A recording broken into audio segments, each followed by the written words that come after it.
Hello everyone, I am the Enforcer, and welcome to tonight's stream of the Day 66 news of the war in Ukraine.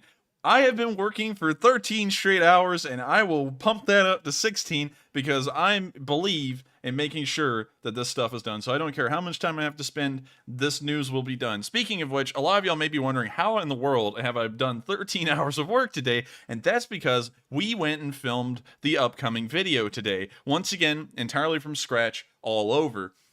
And what was interesting is that the facility we went to this time actually had a little bit of an escalation in what happened. And we'll actually show that in the video. But nonetheless, someone came out with a gun and confronted us on a public access. So that was a little interesting. That was new. Also on top of that, we actually got a picture of the person and actually traced back who they are, their name, and all that stuff. And then we actually took a pretty good look at the picture, and we found out that the guy came out with his gun with a safety flag in the barrel. And we didn't notice that when he had walked up before, but now that we've been reviewing the pictures, we actually know now that if anything had happened, he wouldn't have been able to use his gun. So I don't know what kind of security that is, or why they came out onto a public roadway threatening us with a rifle, really, when you look back at it.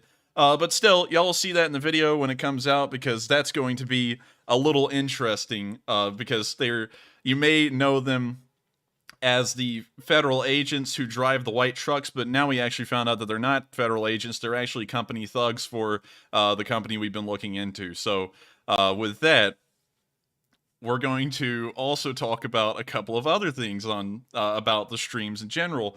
You may have noticed, sorry for stuttering so much, just trying to get my thoughts together here, but you may have noticed that tonight's stream has actually started 5 minutes early, and I believe that's something that we're going to try and keep doing for the foreseeable future, because we would actually like to make sure that everyone doesn't have to wait around too long. We noticed that a lot of our viewers during the first 10 minutes in the waiting period actually leave before the stream starts, and I hate to think that some people get a little impatient and leave. So we're going to try and start it even closer to 10 p.m. Eastern time on the dot. So with that, we're now going to get into the news itself and go over tonight's schedule. Starting off, we have the location unknowns. We, of course, have 12 of those today. Not an incredibly high amount, which I'm pretty happy with. We will then actually move to Moscow and cover the news that we've gotten from inside of Russia.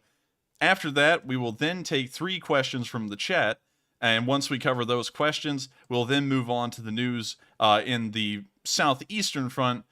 By and large, we're going to cover the Kharkiv area, Poltava, Severodonetsk, and Donetsk as well, and then we're going to pause again to take another 3 questions from the chat. Then we're going to cover the Mariupol news, because we've gotten a decent amount of it today. We'll then carry on to talk about what's occurred in the rest of the southern front, near Odessa and also Novokakhovka, and then we will extend to talk about what's occurred in the rest of the country today, which is very interesting, so I suggest y'all stick around and see that, because I don't know who they are, but I bet a lot of y'all do. And then finally, we'll round out the news with a little bit of international news we have, which is here in the United States, where we're from and where we went filming today in Alabama.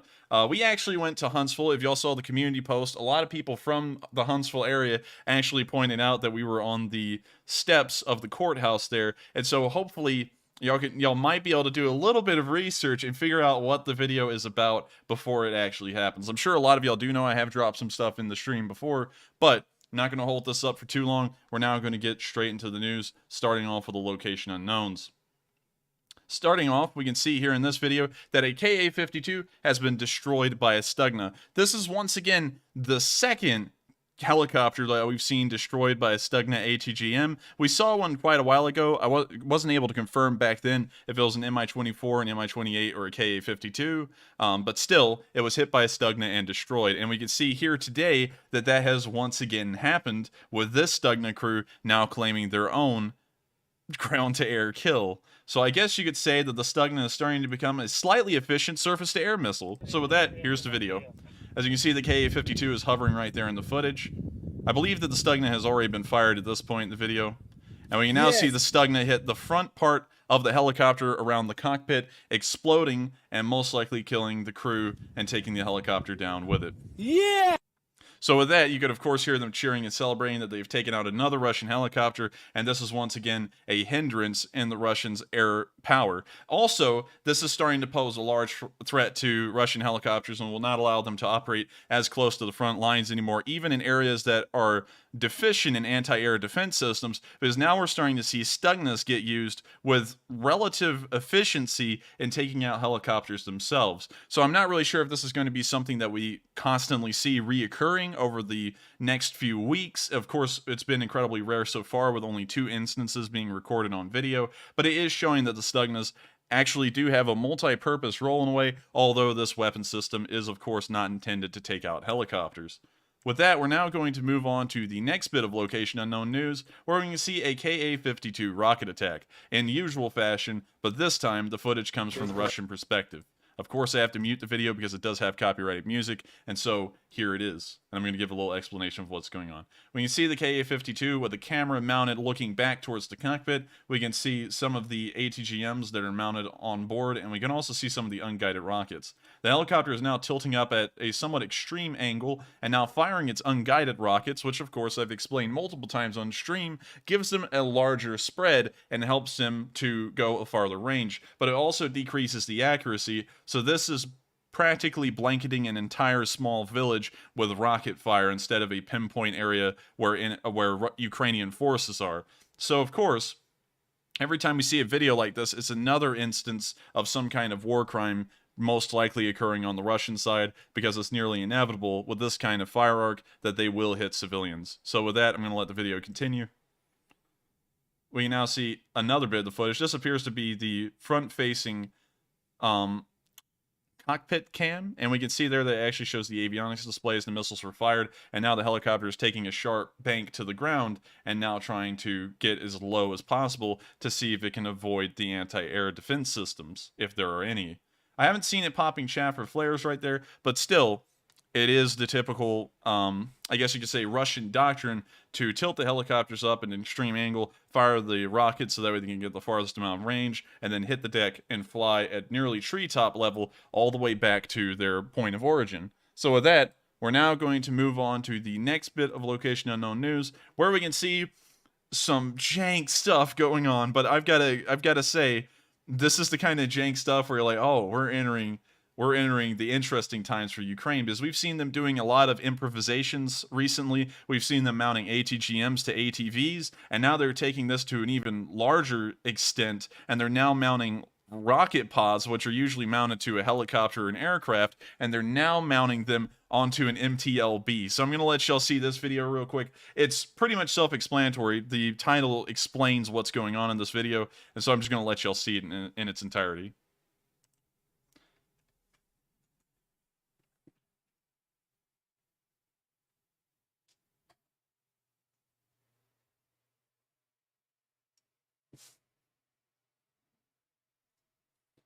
As you can see there, this is some wild stuff.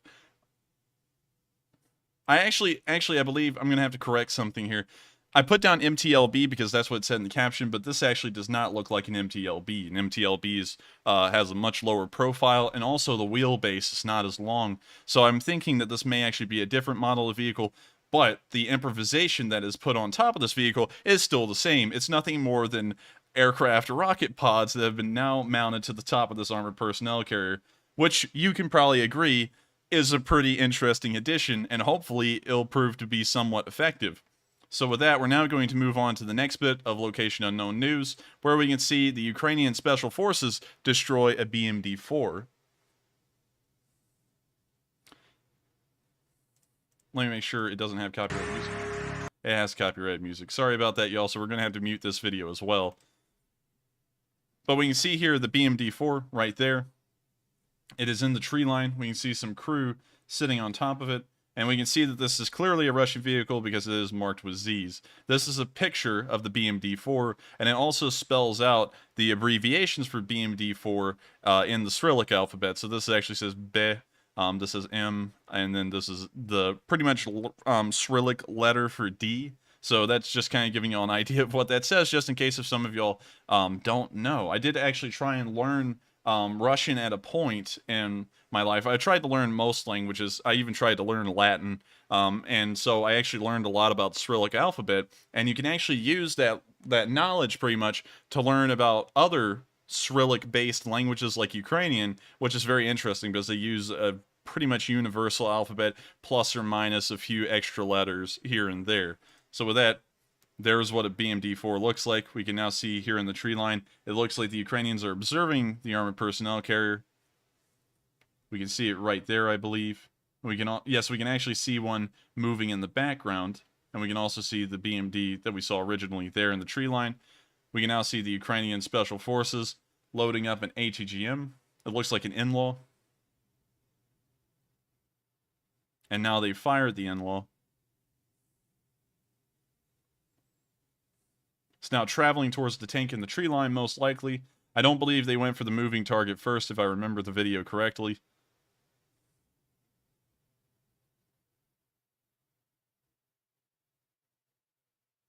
And the BMD exploded, a direct hit.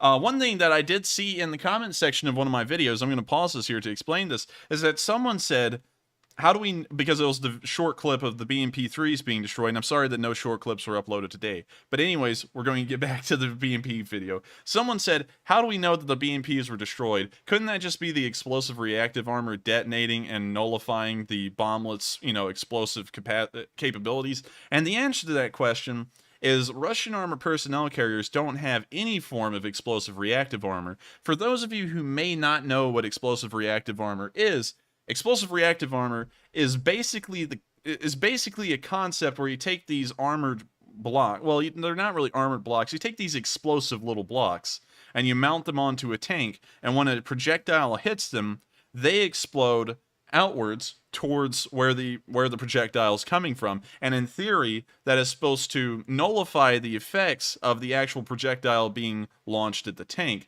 A lot of tanks use this. I'll actually show y'all a pretty good example from the Russian side, which is the T-72B, where you can actually see all of the ERA tiles on it. So I'm going to try and see if I can get a picture for y'all real quick. This one will do.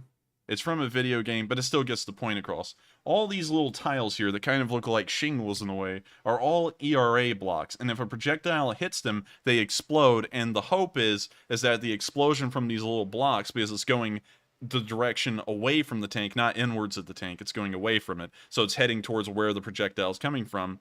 The hope is that the energy of that explosion will pretty much make that round inert, and it won't cause any actual damage to the vehicle. So to answer the question, whenever you see an armored personnel carrier of any kind, including American ones, getting hit by any kind of projectile, there is no explosive reactive armor in that process. That projectile is going through a thin sheet of metal and straight into the tank, because on top of it not having explosive reactive armor, the armor on armored personnel carriers is paper thin, with the armor on a BMD-4 and a BMP-3 being somewhere around 10 to 30 millimeters, depending on the area of the tank. And so with that, we can see that this one was hit and was most likely destroyed with the explosion.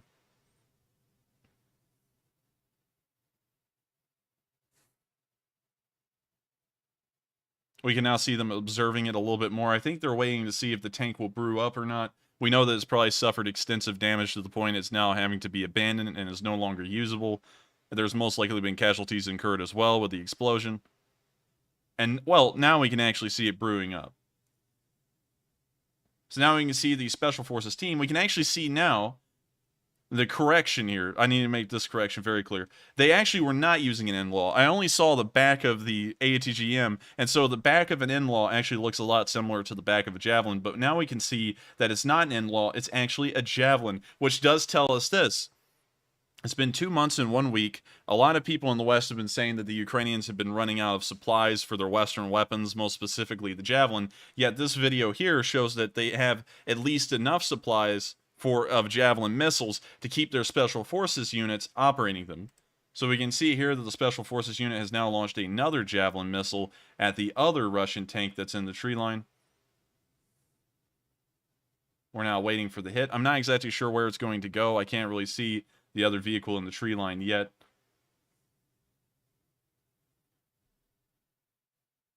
And we can see that it was another hit. Apparently the vehicle was right here. I couldn't really see it all too well. I was thinking it may be over here as well.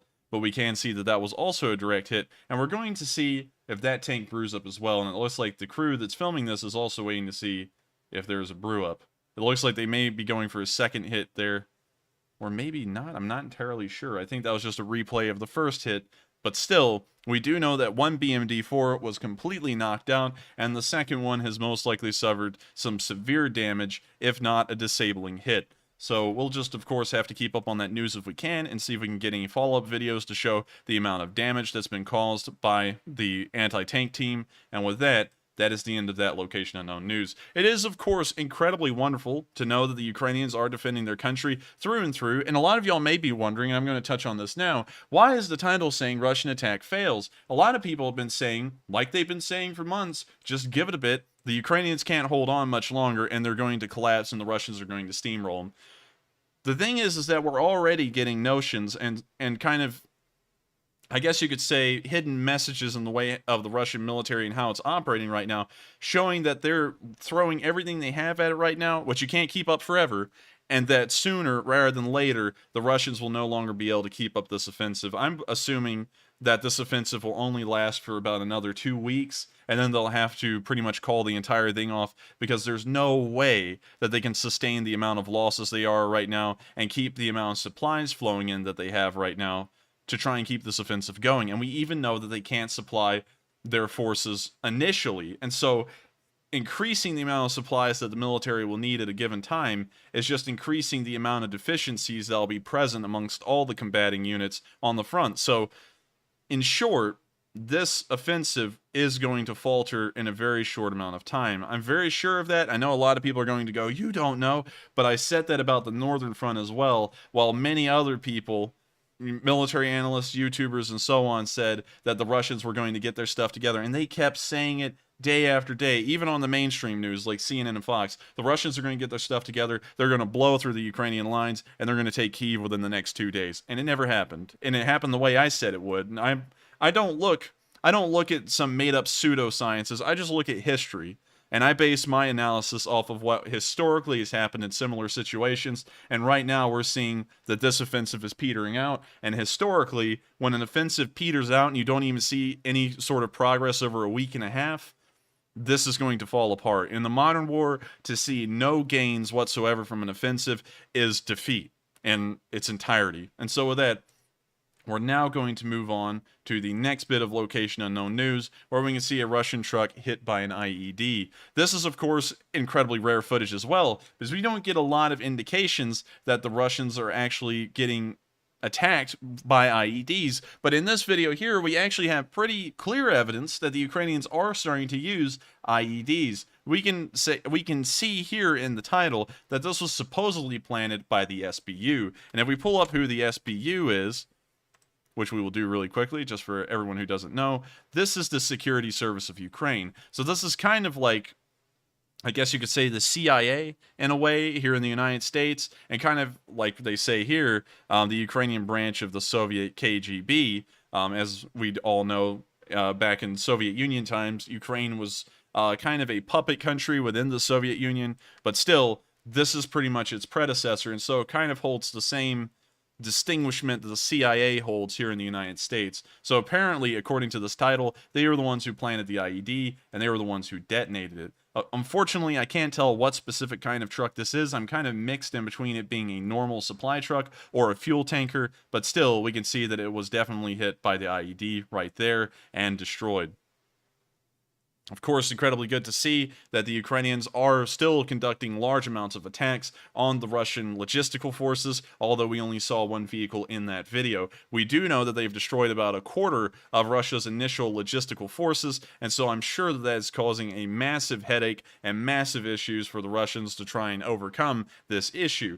On top of this, I want to note something that I think is incredibly important, and I believe the United States should help out Ukraine with and overtake as its personal priority.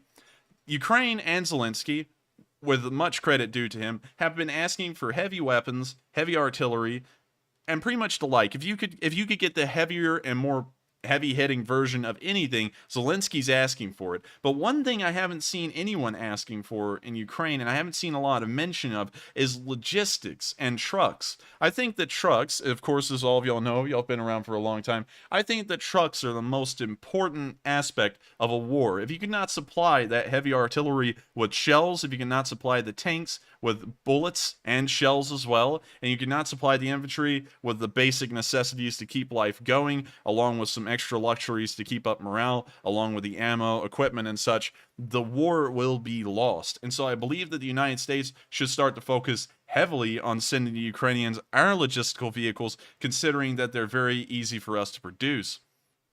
So with that in mind, I hope that someone brings that to the Ukrainians' attention and they start to ask more and more for logistics and, well, pretty much help with logistics and supplies to continue their logistical operations. There are loads of volunteers out there as well who want to pour into the country and help out Ukraine, but don't have any prior combat experience, and that would be a perfect role for those volunteers to fill because they wouldn't be in combatant positions, but they would be helping that war out in ways that can't even be comprehended through the logistical abilities that they would provide just through their sheer numbers. So with that, we're now going to move on to the next bit of location unknown news, where we can see a Ukrainian MLRS firing in the night. Of course, this is a usual bit of footage, but I do like to show it because it is impressive to see that the Ukrainian artillery keeps on going. Apparently, they're being well enough supplied to do that, and they're also impressive to see firing in the night. And so with that, here's the video.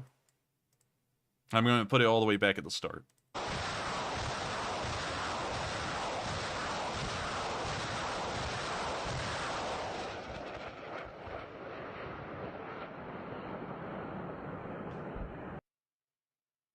So with that, that's the end of that video. Of course, it's an incredibly interesting one to see, and so we're now going to move on to the next bit of location unknown news, where we can see a Ukrainian Mi-8 in action. Unfortunately, I have to mute this because it has copyrighted music in it, but there is an important observation that has to be made when watching this video, that's showing that the Russian air defenses must also be strong as well.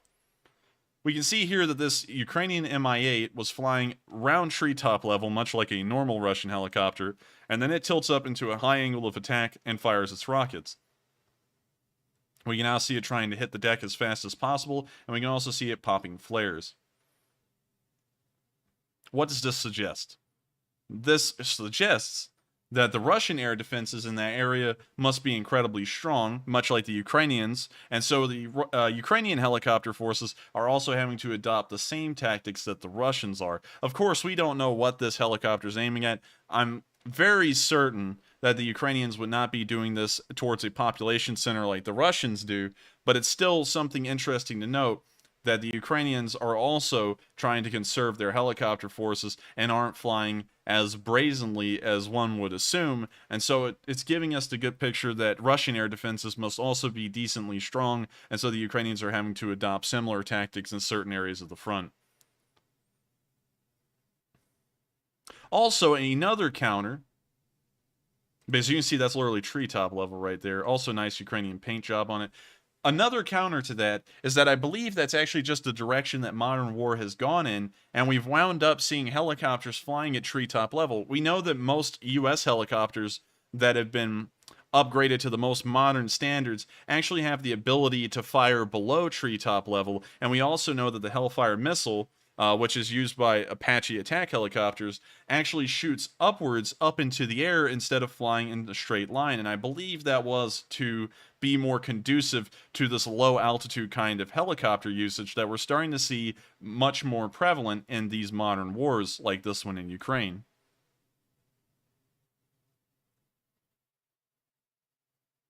And I mean, like, that is low. But once again, I do have to give credit to the Ukrainian pilots. An Mi-8 is by no means a Ka-52, an Mi-28, or an Mi-35. But we still see the Ukrainian helicopter pilots facing down the Russians as bravely as the Russians do against the Ukrainians. And we're not really sure about their success, but you do have to admire the bravery of these men to be flying such less capable helicopters in a sense, against such a quote-unquote formidable foe, although we've seen over the past 2 months and 1 or 2 weeks at this point that they're not really a formidable foe, they're really more of a joke, but it still stands that that's a load of bravery for these pilots to continue doing what they do. And so with that, we're now going to move on to the next bit of location unknown news, where we can see the Ukrainians destroy an S-300 surface-to-air missile system. The S-300 is one of Russia's most feared surface-to-air missile systems, and in this video, we can see that one of them will never be used again, in other words.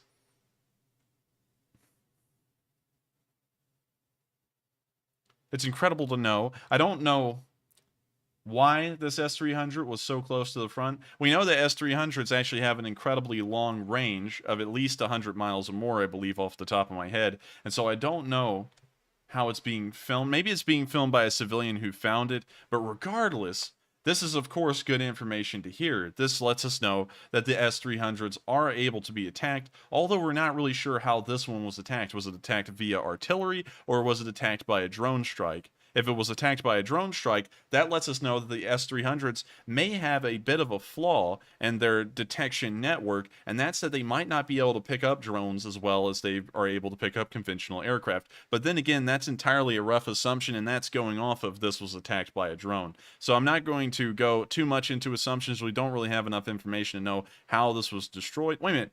Hang on. I just actually read the title down here. It says, result of Bayraktar's work on the Russian S-300. The Bayraktar is a drone, and so according to this video's title, this was in fact done by a drone strike. And so this may suggest that the S-300's detection systems are not able to pick up the Bayraktar drones, because we know that a large amount of Russian units have had a huge issue, and we've seen anti-air units destroyed before, not S-300s, but others like Bucks being destroyed by Bayraktars, and so I believe that it may be an issue with picking them up on radar. So that's something interesting to note, and hopefully the Bayraktars can continue to induce such damage on Russia's surface-to-air missile batteries. And with that, we're now going to move on to the next bit of location unknown news, where we can see a very interesting occurrence with a turret stuck in the ground. Now, this is one of the weirder things I've seen. Not the weirdest, but still weird. This turret apparently lifted up off of its tank in some kind of ammo detonation, most likely, and ended up going back towards the ground like a spear and landing on with its barrel downwards into the ground, and now the turret is being suspended in the air entirely by the barrel. This is, of course, weird. And also, we can see the Z painted on it, so we know that this was, in fact, a Russian tank that got an ammo detonation. Most likely the crew went up with it. But that's just bizarre. I haven't seen anything like that. And maybe, just maybe, the Ukrainians would keep that there as some kind of monument to the war, because that's about the weirdest thing I've seen. And so I think it should actually be kind of preserved in a way as something that future generations of Ukrainians can see and show their children and talk about the war that occurred in that country. So, kind of interesting. Well, actually really interesting. I've never seen that before in any kind of pictures from any war, as far as I've known. And so, very odd. And with that, we're now going to move on to the next bit of location unknown news, where we can see artillery damage here in this video. Well, actually, I'm sorry, picture. As you can see, this appears to be a crossroads, and between two country roads most likely, or two roads that are passing through farm fields, and we can see the pot marks of artillery strikes all around this field. I'm assuming that this was most likely caused by MLRS strikes, as the amount of craters in this one area does suggest that it was most likely an MLRS that caused it. And also the diameter of the craters appears to be somewhat smaller, which is more consistent with an MLRS strike. Still, it is kind of reminiscent of the battlefields of World War I with how they were pot-marked with craters. So, a very interesting picture. And once again, I would like to take this moment to say to all of my new viewers that I may have, that we actually have this map in the description below. If you would like to take a look at these markers for a longer amount of time, or maybe inspect them for yourself, it is, of course, in the link in the description below, and you can pull up this map and actually take a good look at it for yourself. I make this map daily. I actually got home at 6:30 and immediately started working on it all the way up until this stream, and so I hope you do find all of the markers on there very interesting and of good quality. And so with that, that is the end of this bit of Location Unknown news, and we're now going to move on to the next bit of Location Unknown news, where we can see a little bit of a goof. I'm just going to let y'all see this. It kind of explains itself.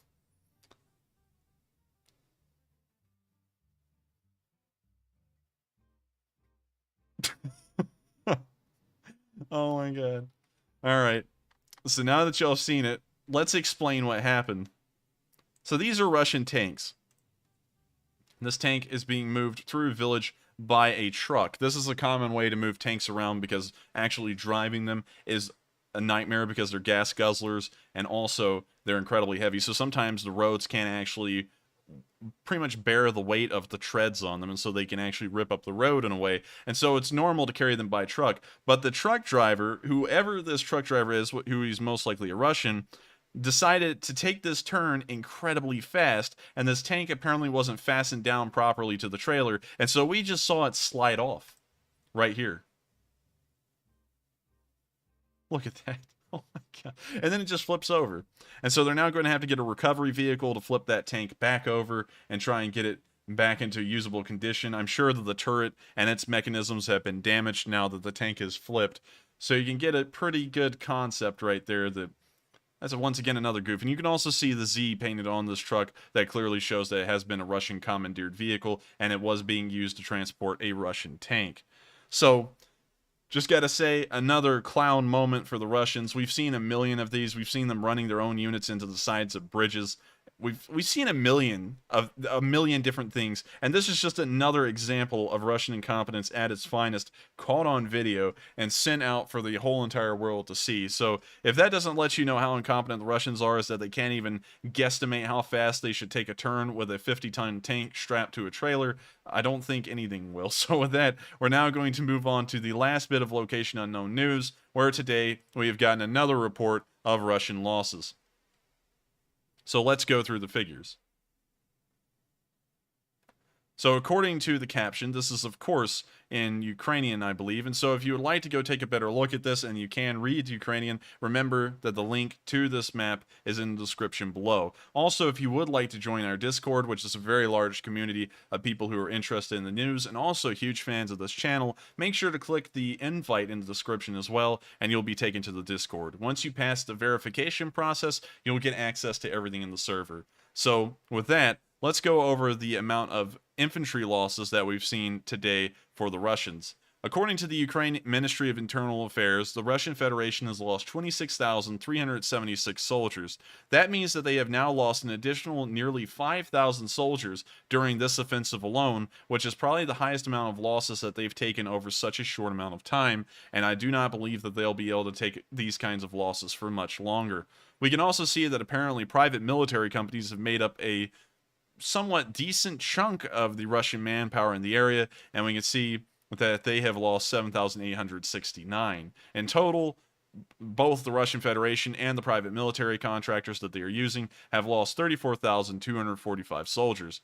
The Luhansk and Donetsk republics, I believe that's what that actually stands for, the LDNR, Luhansk, Donetsk republics. I don't know what the N stands for, but apparently they may have lost an approximated 7,500 infantry, well, soldiers in general as well, which would put this number somewhere in the ballpark of 41,000 soldiers that the pro-Russian forces have lost over the course of this war.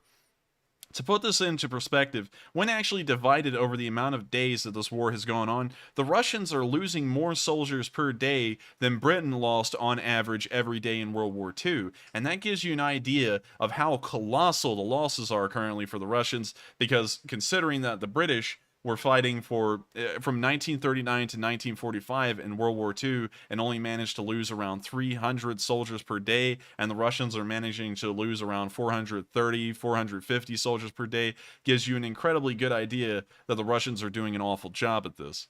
And so with that, that is the end of the Location Unknown news. We're now going to move into Russia, where we can actually see that the deaths of Russian soldiers are not a myth, and a lot of the bodies that they're actually picking up, most of them they just leave behind, but the bodies they actually have gotten off of the battlefield and returned home are starting to begin to pile up. And we can see here in this video Russia's future rotting in spirit and body. It is, of course, unfortunate to see this kind of video, because to think that all of this potential has been lost, and it's just been completely lost because of a corrupt government in Russia run by a dictator who wanted to secure some kind of goals in Ukraine, that is really a bygone thing. Russia is not even a world power anymore, much less a superpower, and so I don't understand why the Russians feel that they need to project some kind of strategic interests in Eastern Europe, considering they hardly have enough power to project their own national interests within their own borders. And so with that, I'm going to let y'all see this video, and it does give you an idea of the amount of losses that the Russians have taken, considering this is just one area inside of Russia.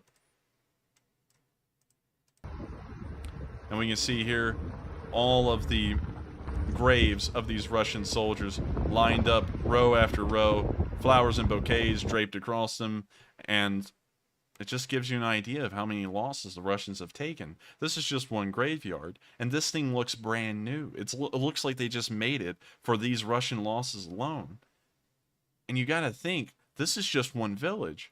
Imagine how many of these are across all of Russia in nearly every single village. The amount of losses that the Russians have taken, just from what we can measure by their graves most likely, is staggering. And the amount of bodies that they have left on the battlefield cannot even accurately be counted. So the actual death statistics aren't ever accurate, but we are getting an incredibly good idea just from what we can see that it must be massively high, because they have loads of these brand new graveyards all across Russia, which are showing that the Russians are taking considerable losses every single day. This is no winning war for the Russians by any means, especially in the amount of manpower they're losing and the amount of young, working, able-bodied men that will no longer be in the manpower pool after this war is over. And with that, we've actually covered all of the location unknown news and also all of the Russian news as well. And so I thank you all so much for bearing with that part of the news, as it was, of course, interesting in a way. And with that, we're now going to answer 3 questions from the chat, so everyone bear with us for a second, and then we're going to return back to the southeastern front news, starting off in Poltava, covering Kharkiv, and then rounding out in the Donetsk area, and then we'll go to our next question segment. And so with that, what do we got, Matthew? All right, so good evening, everybody. It's Enforcer Matt. The first question we have tonight is from Will Riley, who puts in a $25 donation and says, do you think the sanctions would prevent Russians from hiring Dick Cheney and Halliburton to try to expedite the fixes for the Russian logistics chain? He has a lot of free time these days. Well, I thank you very much for the support. And to answer the question, I don't think anything will fix the Russian logistical chain at this point. And I actually think that was an impressively good question. So everyone stick around for this one, because this is really more of a deep dive into the logistics of everything and not just answering a random question, because that question is not asked a lot. And the fact is that Russian logistics cannot be fixed at this point. We've seen around 1,600 supply vehicles get destroyed, and we know that they entered the war with around 4,000 supply vehicles. So that lets us know that around 30% of their logistical forces have been destroyed at this point in the war. And if we go off of that figure, we know that even if they are trying to commandeer civilian vehicles for logistical purposes, civilian vehicles in Russia are usually smaller capacity than the logistical vehicles they had prior. And so it'll take more vehicles to carry the same amount of supplies to the same location.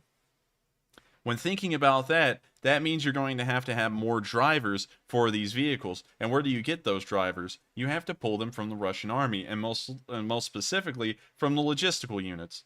And so you're starting to see that they're probably going to run out of drivers for these trucks alone, and they're probably going to run out of crews that can actually load these trucks in a competent amount of time. And so now you're starting to see this problem compound, where there really is no way that they can even fix the gap in their logistical situation at all. And so I don't think anyone will be able to fix it, even Dick Cheney. But I thank you very much for the question. That was an incredibly good question, and I do thank you so much for the support. The support always helps our channel to keep going, and it is heavily appreciated. And so I thank you once again, and with that, we're going to move on to the next question.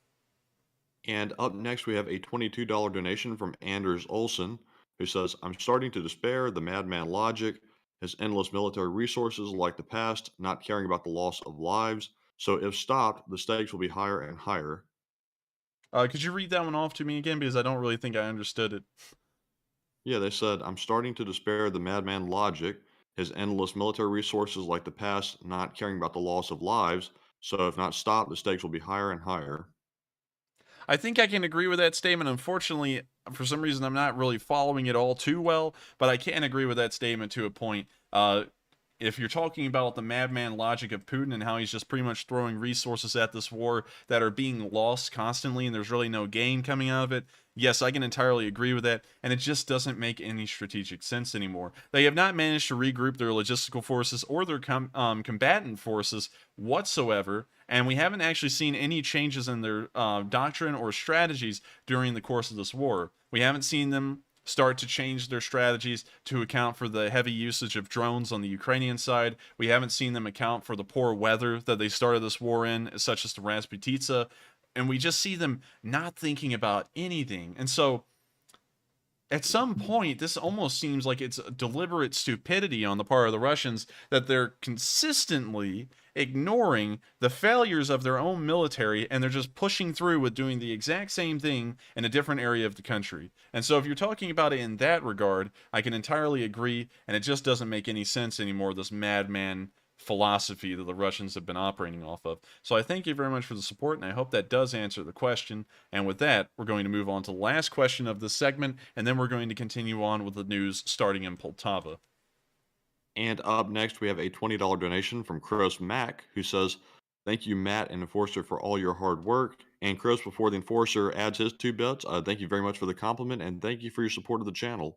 And I do thank you very much for the support, and I'm glad that you do enjoy it. I try and pour my heart and soul into this thing as much as I can. Well, actually, all of my heart and soul is put into this thing. There's not even if I can. I just do it because I love doing it, and I love to know that I'm able to deliver very high fidelity news every single night. And I also like the idea of people actually enjoying my commentary, because it's one thing to run a stream and it's another thing to run one that people actually find worthy of something. And so I'm always incredibly happy to deliver the best quality news I can every single day. And so thank you once again so much for the support. It does mean a lot to me, and it does mean a lot to everyone else here at the channel as well. And so I thank you once again. And with that, we have reached the end of this question segment, and we're now going to move on to the rest of the news around the country, starting off in Poltava. A lot of y'all have been asking about the Russian Legion.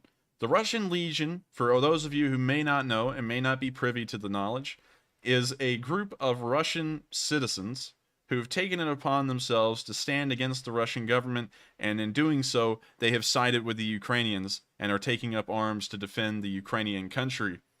At this moment, we had not heard a lot of news about them rather than the formation of the unit and that they were somewhere in the country, but today we have gotten the news that the Russian Legion prepares for their battle orders and they are now being sent to the front to fight for the Ukrainian side. And so, here is the video that they sent out today, and I also have proof to back up that this isn't just a propaganda skit.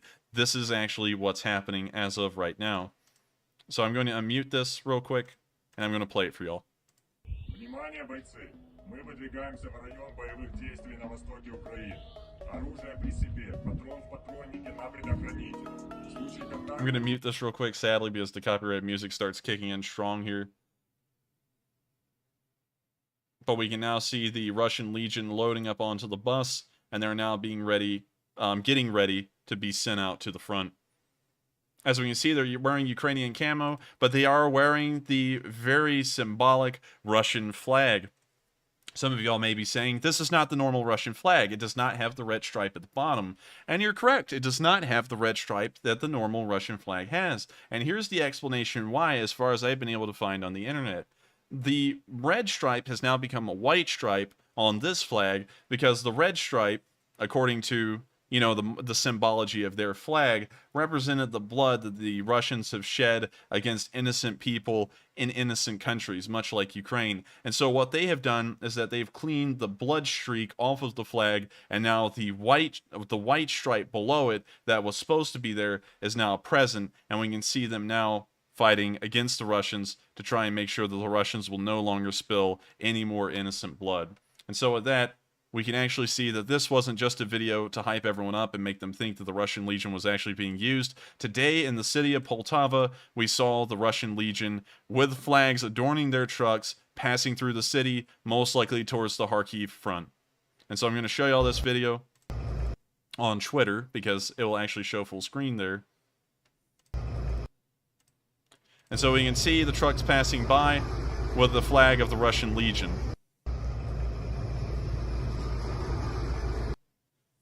And so, it's not just a rumor anymore that there is a group of Russian citizens that have now taken up arms against Russia and are fighting for Ukraine. They are now actually being moved to the front lines and will be fighting against their own brothers in this war.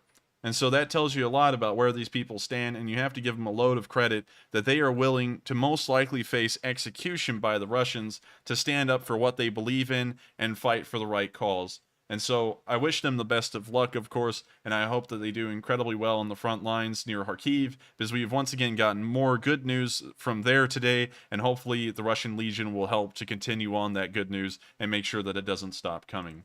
And so with that, we're now going to move from Poltava now towards Kharkiv. Of course, I'm sure that the Russian Legion has not actively started fighting on the front lines as of today. Usually a unit will move towards the front lines, rest for a day or two or several days, and then they'll actually be put into the active fighting. And then every once in a while they will be rotated off the front lines for a bit of R&R, and then they'll be sent back up. No unit in any era of fighting, well, it's just never been a normal strategy. This will be a better way to word it. Historically, there's been no unit that goes to the front and stays on the front lines permanently and never comes off of it. Even in World War I, where soldiers were put inside of trenches, they were rotated from the front line trench to rear trenches, or maybe even to towns that were not even in close to the front line, some 20, 30 miles away. So they will, of course, be rotated off the front lines, eventually given some R&R and then sent back up. So once they get there, they're not going to be permanently fighting. They will, of course, have these rest periods every once in a while because they do fatigue. And so with that, we've now gotten more good news today, as we can see here, that the villages near Kharkiv have been liberated. This map here goes and shows which villages these were specifically. We can see here that the village of Slobitske and then Verkhnya Rohanka. I'm sorry if I'm butchering those. I know I am for sure. But they have been liberated today, which is telling us while President Zelensky said that the fighting in the Kharkiv area was difficult, they are actually still making ground. And so while it is difficult for them, they are still winning in a very, very small way. So hopefully they can continue up this kind of progress and make sure that they do not manage to lose the initiative in the Kharkiv area like they have right now. And so with that, that is, of course, good news occurring in the Kharkiv area. We can actually see that this was already adjusted for on my map, because I believe that that news actually came out several days ago, and so the front line has been properly adjusted to reflect that. Of course, the Kharkiv area, as we've been told by the president of Ukraine, President Zelensky, a great man, the fighting has been incredibly tough, and the Ukrainian government even seems unsure about the outcome of the fighting in this area.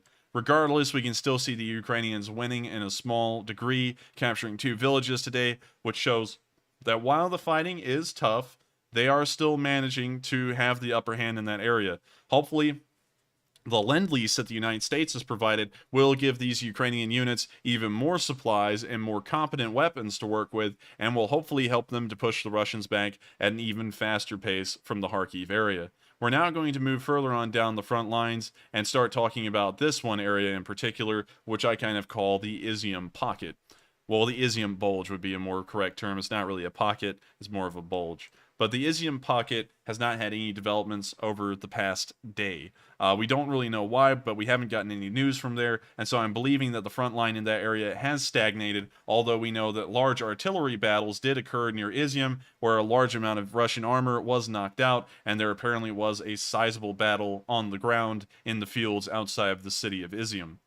But as of today, the battlefields have fallen silent, and we've unfortunately gotten no news, but we will try and keep updated on that and get as much news as possible on this bulge, because I believe that there's a lot of potential for both sides to make major breakthroughs in this area and cause a large amount of headaches and stress for the other side as they try and figure out how to counter what the others have done. But I'm not going to be too cryptic. We're just going to move on from that, and we're now going to move into the Severodonetsk area. Severodonetsk has also had no progress as well on any side of the front. We haven't seen the Ukrainians push them back, and we haven't seen the Russians push forward into Ukrainian territory. As of this moment, the front line is stagnant. But we have seen today that the Ukrainian Marines were apparently counterattacking somewhere in that area.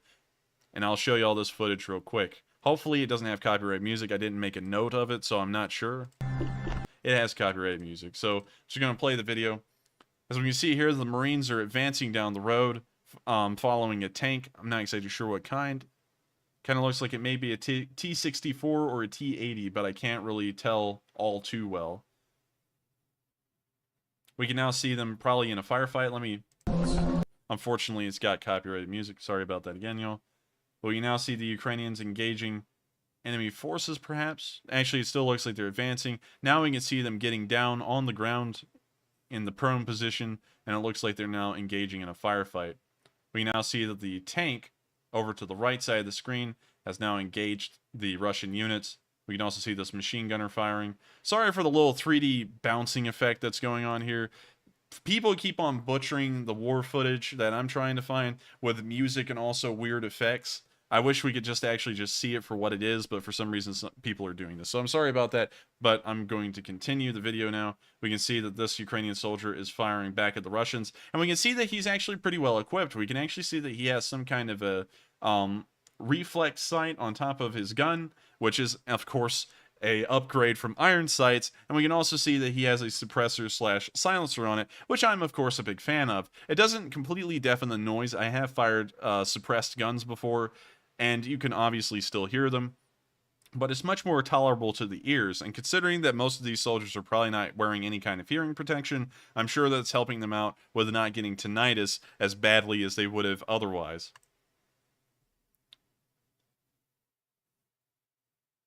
We can now see them still laying prone in the fields. Looks like near some kind of electrical substation. Of course, we can see like the 3D effect thing. I'm not really sure why they have to do that, but we can see that the tank apparently hit something with a high explosive shell over there near the bottom of that power line. We now see this soldier firing once again in that area. We now once again see footage of the machine gunner. He is still laying down fire in that direction, as in this point of the video.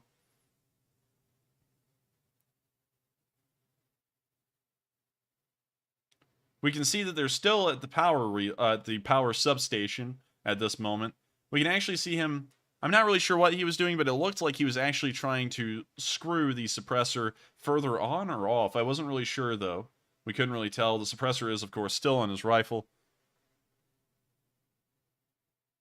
And also, to answer a question real quick, YouTube actually took down one of my streams because it had copyrighted music in it, so I'm incredibly scared of playing copyrighted music because they could come and get me incredibly tough, and it would be within the terms of service for them to do that. So I don't play copyrighted music just because I want y'all to be able to see this stuff after the stream is over. So with that, we can still see the Ukrainian soldiers near the substation. We can now see that the tank has moved closer to the substation and is now looking to the right, apparently around the corner of it.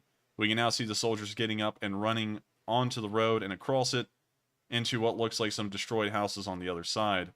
It appears now that the footage is being taken much later in the day. I'm not really sure if they're in the same spot, but it is twilight, and it looks like they are still advancing in some direction, although we can't really tell where it is since we don't have any landmarks from the previous parts of the videos to see.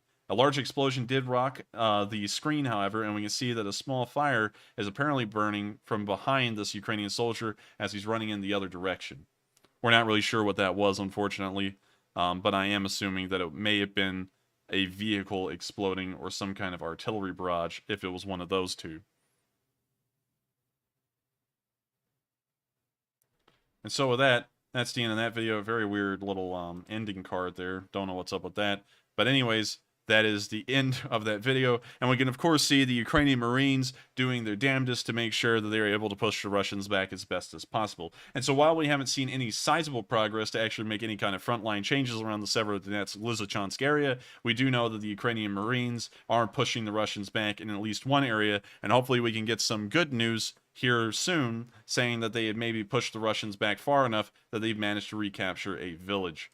With that, that's actually all the news we've gotten in the Luhansk region today. We haven't gotten any more. The region has fallen relatively quiet, although we do know that heavy fighting is being pitched over the area of Popasna right now, and we will, of course, try and keep up with that news. We also know that the town of Kharkiv is also on the front lines, but we don't really know enough information to know if the Russians had managed to take that town, and that's why it's fallen silent, or if the Ukrainians have actually rebuffed the Russians from their assault so badly that the Russians have given up on a push in that area. It could go really either way at this point. We don't really have enough information to make a clear determination. And so with that, we're going to move even further on down the front. And now we're in the Donetsk region, where we've actually seen a large amount of news today. I would like to start off by mentioning that air defenses were activated near the village of Zugres today. I believe that's how that's pronounced in Ukrainian.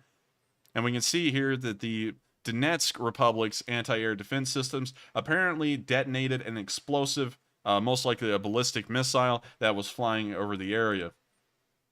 Now, there is an important observation to make about this that I will make in a second after this video plays. Zugres кайфует. Hui! And so, now that we've seen this video, this is something important to note.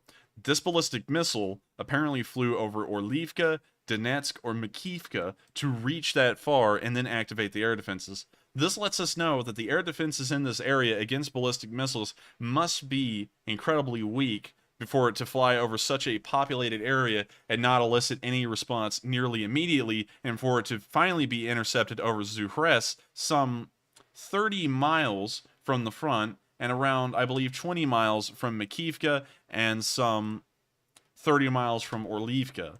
So that tells us that there may be a lack of competent air defenses in the Donetsk Republic, and hopefully the Ukrainians take advantage of that information if that is to be true. And so with that, we're now going to move on to the next bit of news that we have kind of located near Orlivka, although we're not entirely sure at the moment. The marker isn't entirely accurate, but we've seen an artillery barrage near Novoselivsk. So I'm going to let y'all see this video real quick. It is, of course, showing that the Russians are starting to throw a large amount of artillery at the Ukrainians in this area, which may suggest that they're trying to conduct a new push in this specific spot. So I'm going to let y'all see the video.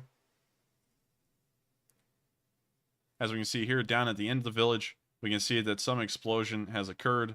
And we can also see some Ukrainian infantry, I believe. No, I'm sorry, correction. I believe that's actually the DPR artillery right there. Okay, yes. Let me make sure I'm getting this correct. I'm not entirely sure at this moment. But here's what I can assume so far, and maybe I'm correct. This does look like an artillery piece firing right here, actually. As we can see, the plume from the barrel as the rounds being fired. And it looks like they have a supply truck behind them, or the truck that was towing the piece. And so we can generally assume that this is most likely an artillery piece that's being used. I'm not sure by which side, though, because we don't see any Russian identifier marks on it, which may suggest that this is Ukrainian.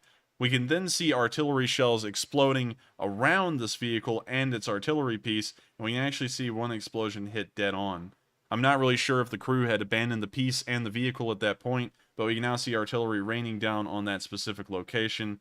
Hopefully the Ukrainians weren't heavily wounded or killed in this attack and were able to make it out. We can also see some other kind of vehicle, although I really can't tell what it was, and we can now see that an artillery round hit incredibly close to it and may have destroyed that vehicle as well. And so with that, that is the end of that video. Not really much for me to commentate on. It was pretty much shown in the video. It was just an artillery strike on Ukrainian units, most likely. And I do hope that they managed to take very little casualties and very little damage to their equipment in that artillery barrage, although I'm highly doubtful because the attack itself looked to be nearly dead-on accurate as far as hitting those units. And so with that, we're now going to move on to the next bit of news that we've gotten near the Donetsk area, and we're actually going to take a look in Makivka, where we once again see the DPR MLRSs near the area firing, most likely in the direction of Avdiivka. So I'm going to let y'all see this video real quick. Of course, like any other night, the DPR's MLRSs are constantly firing away in this specific area around Marinka. No, I'm sorry, not Marinka. Let me make sure I get the town correct. Makivka, I'm sorry. But we've seen them firing from this area constantly, and I'm not really sure why Makivka is their spot of choice for basing MLRS units and why they do it so frequently. Time after time again, over the course of this war, we've seen artillery constantly working around the Makivka area on the DPR side. I don't really know why. Maybe that's the only suitable location for them to be used. But we haven't ever seen them operating MLRSs according to the video locations south of Donetsk, kind of near Luhansk, Dolia, or Andriivka. We haven't seen that, and I'm kind of interested as to why, because those seem like much less populated areas that would incur less damage if the Ukrainians were to counterattack that artillery with a counter barrage. And with that, we're now going to go to Avdiivka itself, where we can see that the Ukrainians were also shelled near Avdiivka today. And this is suggesting to me that the DPR, along with the Russian forces in that area, are now trying to conduct a large push, most likely straight out of the Donetsk Oblast that they control, further into the country, because there's just been so much artillery fire endured by the Ukrainians in this one single area. And it's really the only area that we've seen any action in today in Ukraine. And so with that, here's the footage. As we see here, it appears that the Ukrainians have some kind of dugouts.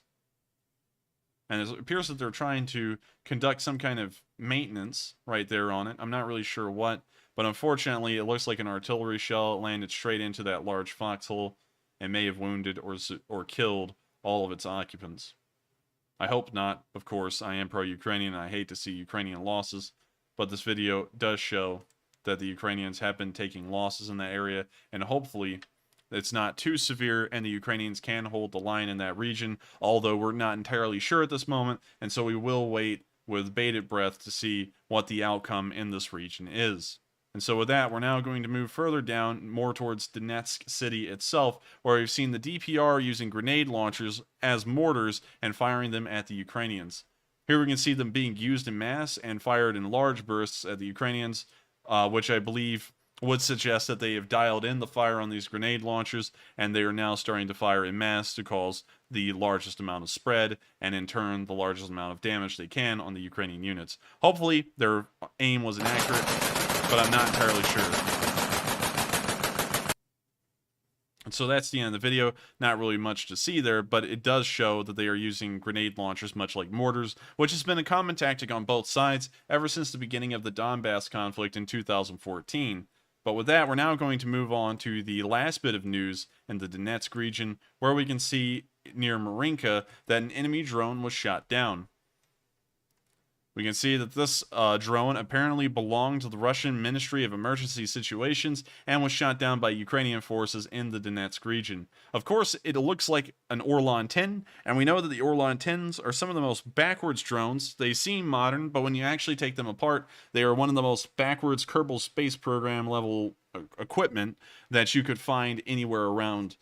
So, while it is a loss, and it probably did cost the Russians a decent amount to produce it, the Ukrainians aren't going to get anything out of it. There's not really a lot of interesting technology that they're chomping at the bits to see in this thing. It is very subpar. But I'm still happy to see the Ukrainians are managing to shoot these things down, because any Russian vehicle that is flying should no longer be flying. And with that, we have reached the end of the news in the Donbass area, as well as Kharkiv and Poltava. And so, we're now going to move on to our next 3 question segment. So, for the people who do not like the question segments, hang tight. We will get through it, although I will make sure to answer everyone's questions who sent one in as best as possible. And then we will move on to the Southern Front and then the international news and the news from the rest of the country. And so with that, what do we got, Matthew? All right. So up next, we have a $20 donation from Frostbright Productions, who says, "This is my weekly contribution. I'd like to request the option to have a channel membership for the Enforcer channel. I believe even after the Russia-Ukraine conflict is over, you will still have a lot of supporters. Let's go Ukraine." Well, thank you so much for the support, Frostbite. And it does. I have been thinking about the membership thing, but at the same time, I just kind of decided against it because it looks kind of tacky. I don't know why. I'll run a poll though to see if anyone would like to have a membership program, and if a large amount of y'all would like to just do memberships, I'll do them. I'll be fine with that, but I haven't really done it on my own, although I do have the option to, because I don't know. I'm just not really that huge of a fan of it for some reason. But if everyone would like to do a membership program, I will set that up. Just let me know. But I do thank you very much for the support. And if you would like to do a membership kind of program, I will see about it. So thank you once again, and I hope that does answer the question. And I thank you so much for Allspite Productions for being around for so long and supporting this channel and enjoying the content this much. And so thank you once again. And with that, we're going to move on to the next question. And up next, we have a $20 donation from Praise Adonai, who says, Enforcer, Putin has vowed to use nukes. Russia TV says nukes will be used. Targets are dispersed. With that being said, what will Putin's first target be in Ukraine? What will be the response to the first nukes, and what are the targets? I believe that the first targets will not be the capital of Kyiv. Of course, he wants to make sure that the government of Ukraine is intact, to make sure that there will be a governing body that can surrender to the Russians. I believe that the first thing that would most likely be attacked inside of Ukraine, if there was to be tactical nukes used, would most likely be one of the frontline cities, for example, Kharkiv or Severodonetsk, because those do have frontline significance, and if they nuked those cities, they could just move past them, and the Ukrainian defenders would no longer be able to use them for a short amount of time due to the high radioactivity within the area. Also, the Russians may use that opportunity, considering that we've seen them not care about radioactivity in the exclusion zone, to just push troops directly through Kharkiv like we saw at the beginning of the war and try and mop up the Ukrainian resistance. But I honestly do not believe that the Russians would use tactical nukes. And I want to make this clear. The Russians understand that using nuclear, biological, or chemical weapons will lead to direct military intervention from the West. This is why this blue line was drawn, was when that line in the sand was drawn by the current American administration.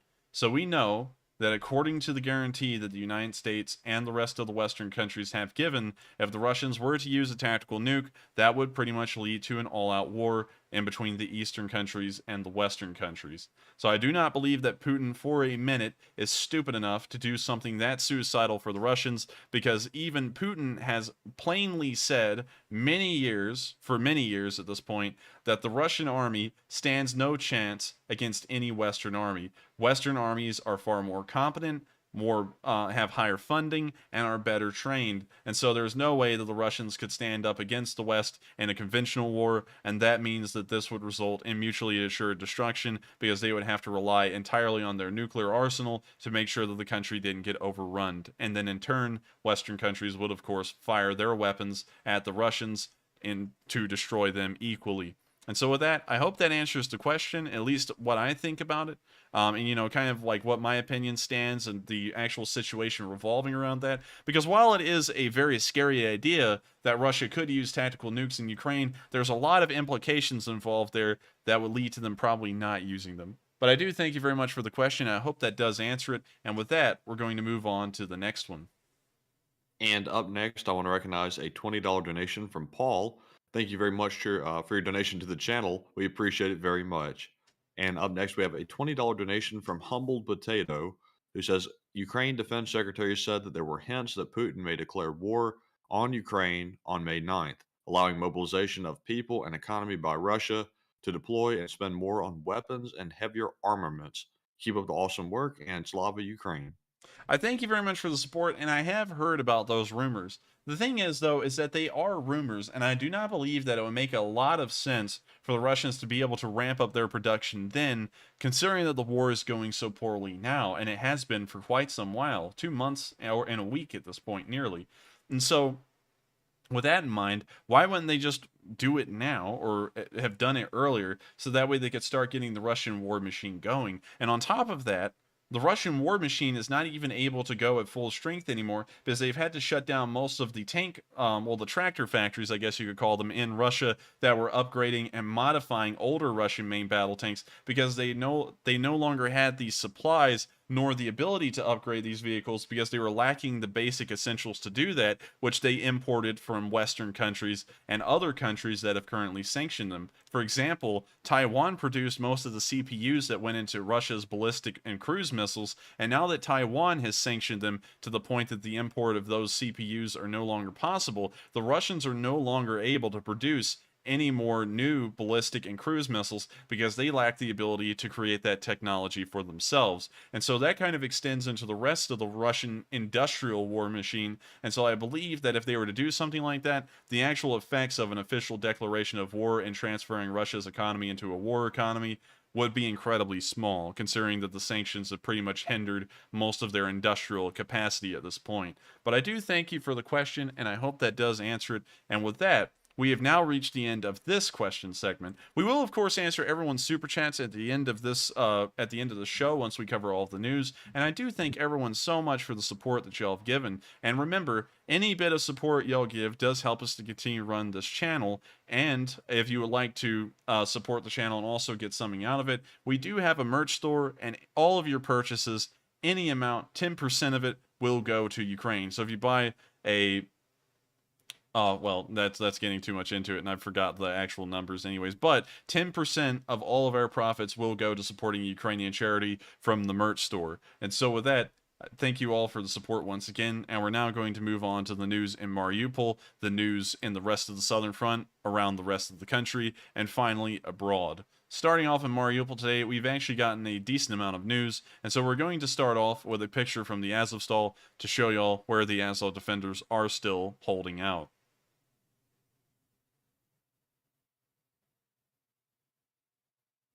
Of course, it's taking a while to load. I'm sorry about that, y'all. Hopefully it will fix itself.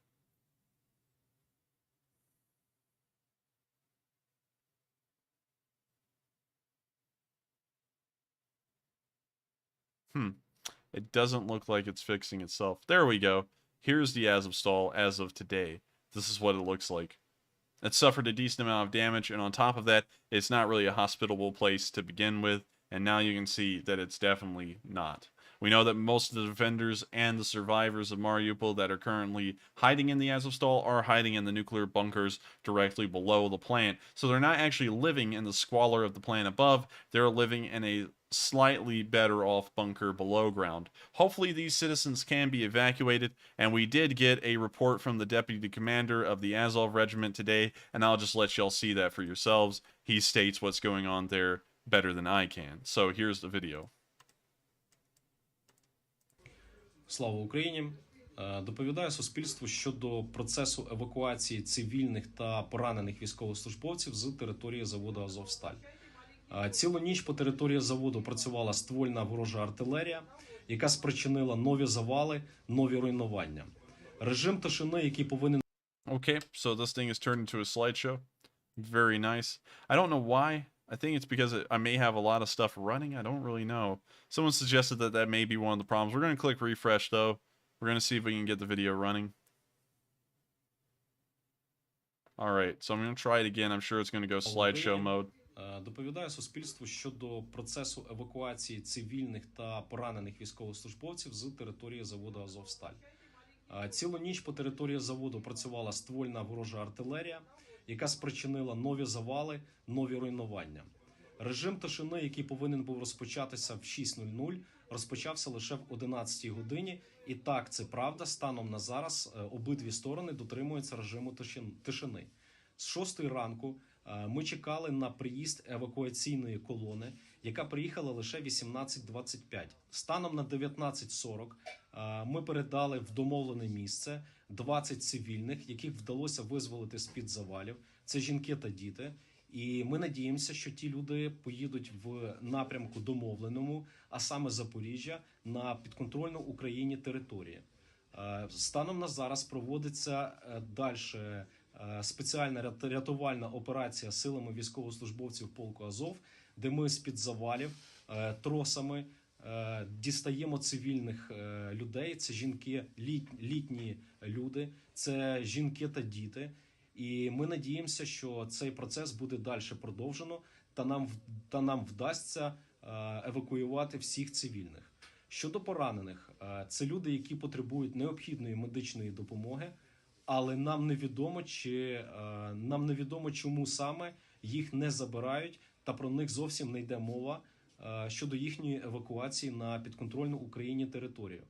Наголошую, що ми просимо прогарантувати виїзд не тільки цивільних, а також поранених наших військовослужбовцям, яким необхідна медична допомога.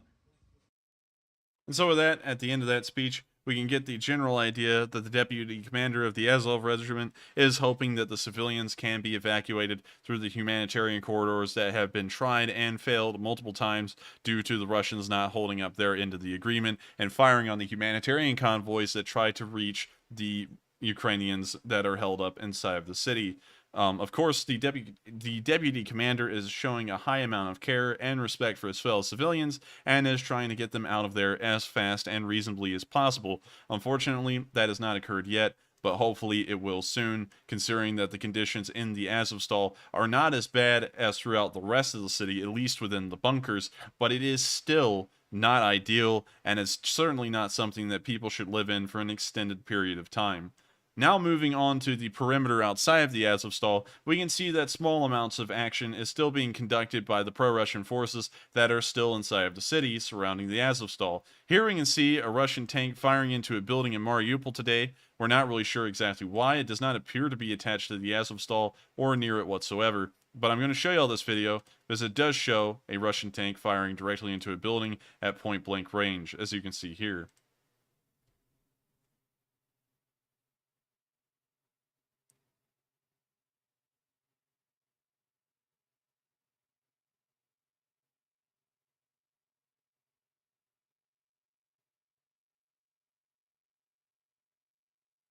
Here we can see the T-72B fire into the building once more, and now a third time, as the T-72 continues to mercilessly pound this building and try and kill everything within it.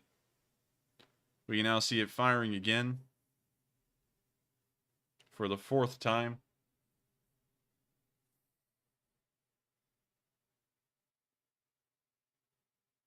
We can now see it fire for the fifth time. It now looks like it's actually trying to chip away at the corner of this building and its foundation and maybe weaken it to where the building will just collapse, although that is an assumption.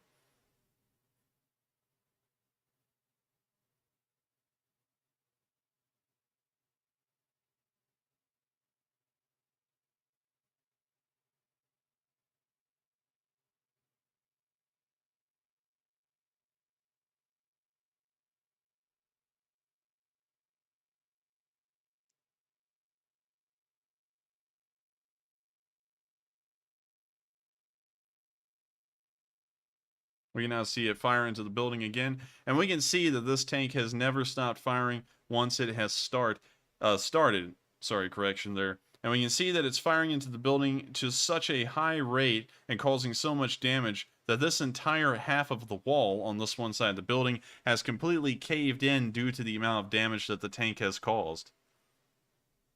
We can also see some kind of vehicle over here burning on the side of the building. I'm not exactly sure why. And we can also see multiple other vehicles that appear to maybe been Russian in origin, maybe Ukrainian, also destroyed and abandoned surrounding the building. We can now see the tank withdrawing, and we can see that it's now actually taken out the entire corner of that building. It just collapsed in that part of the footage. We can still see it firing into the building, and it seems like it's on a mission to completely destroy this complex. We can now see what appears to be soldiers crawling out of the building. They do appear to be from the pro-Russian forces as they're wearing white armbands. And we can actually see a large amount of destroyed Russian armored cars here around this building, which may suggest that they went in there to try and see if they did kill any defenders or civilians, and they may not have been able to, and this may have actually been a pretty strong holdout for those defenders for some time, considering the amount of damaged and destroyed vehicles at the base of this building. And so with that, that is the end of that video. We're now going to move on to the next bit of location, well, actually Mariupol news that we've gotten, which we only have 2 left. Starting off, we can see that the Chechens are starting to feel a little bit more confident, at least in their propaganda videos. I'm sure that they're actually in an abandoned part of town where the Azov is not, but supposedly they're taunting the Azov and telling them, we will have mercy on you, we treat prisoners well, and then raise your head and I'll blow your head off, which is 2 contradictory statements. You know, how are they supposed to surrender if they can't even raise their head out of their hiding hole, their foxhole, to surrender? You're just going to blow their head off. It doesn't really make a lot of sense. But I'm going to let y'all see the Chechens try and act like they do have balls for a minute.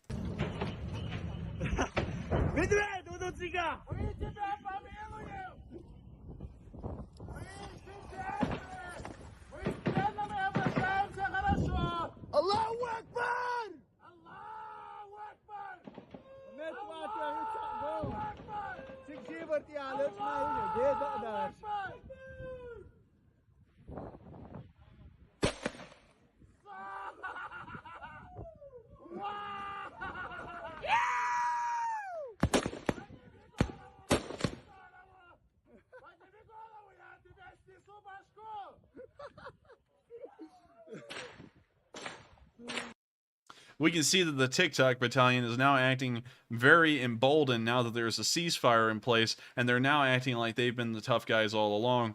But we've all been here for an incredibly long time on this stream, and we've watched the Chechens day after day, and I can tell you that these are some of the most scared and cowardly people we've ever seen on the front lines. And so with that, we're now going to move on to the last bit of news that we've gotten from Mariupol, where we can supposedly see a DPR sniper at work near the Azovstal and firing into it.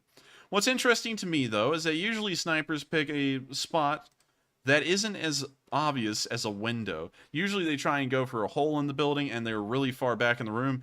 This supposed sniper is resting their rifle directly on the sill of the window and actually pushing the barrel straight out with their whole entire body exposed to this open window and firing at the Azovstal from there. This is not ideal sniping conditions. It doesn't take an expert to look at that. This is something that would be pretty obvious, and if there was any counter snipers, they would just get this person right off the bat. And so, let's take a look at this video.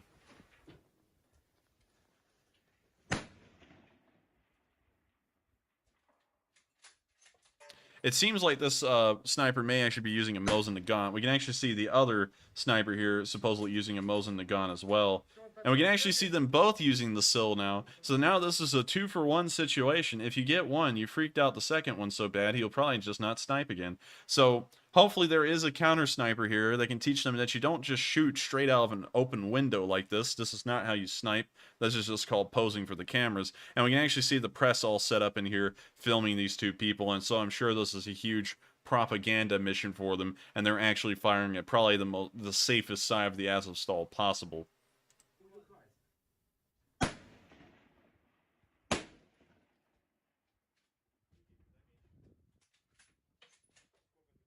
We can actually see this guy here having a problem with his bolts, if you noticed. Wait a minute, hang on. Let me go back. Ah! He's gotten the old bolt snag. I actually owned a Mosin before, and those stupid things would not open sometimes. The bolts would just jam in place with the casing still in the barrel, and you would never be able to open it. And we can see this goofball here having the same problem. Look at this. Look at this. He's smacking it. That thing is not coming loose. And now he's trying to mess with it. And I think he may have actually fixed the problem, although I never heard him chamber another round. But he did, apparently. And now he's chambering another one. But Mosins were not known to be the best rifles in the world. And I don't care what people say about them, alright? Because I had one, I actually shot one, and I gotta tell you, that was the rifle I hated the most. And I've owned a whole bunch of rifles from that era. I have a 1903 and a Krag. I've shot those both. I actually had an M1 Garand as well at one point. And I can assure you that with all of those, there was never an issue with jamming. There was never a time on the bolt-action rifles that I've had where the bolts just jammed in place. The only one I've ever had that happen on was a Mosin, and I had that thing cleaned to a T. That thing looked like it came straight out of the factory. The barrel was actually in pretty good condition. The bolt was in good condition, but it's just how the rifle was pretty much designed that it was just a garbage rifle. It's terrible. And so it's funny to see them actually having the same problems I had when shooting my own Mosin at the range.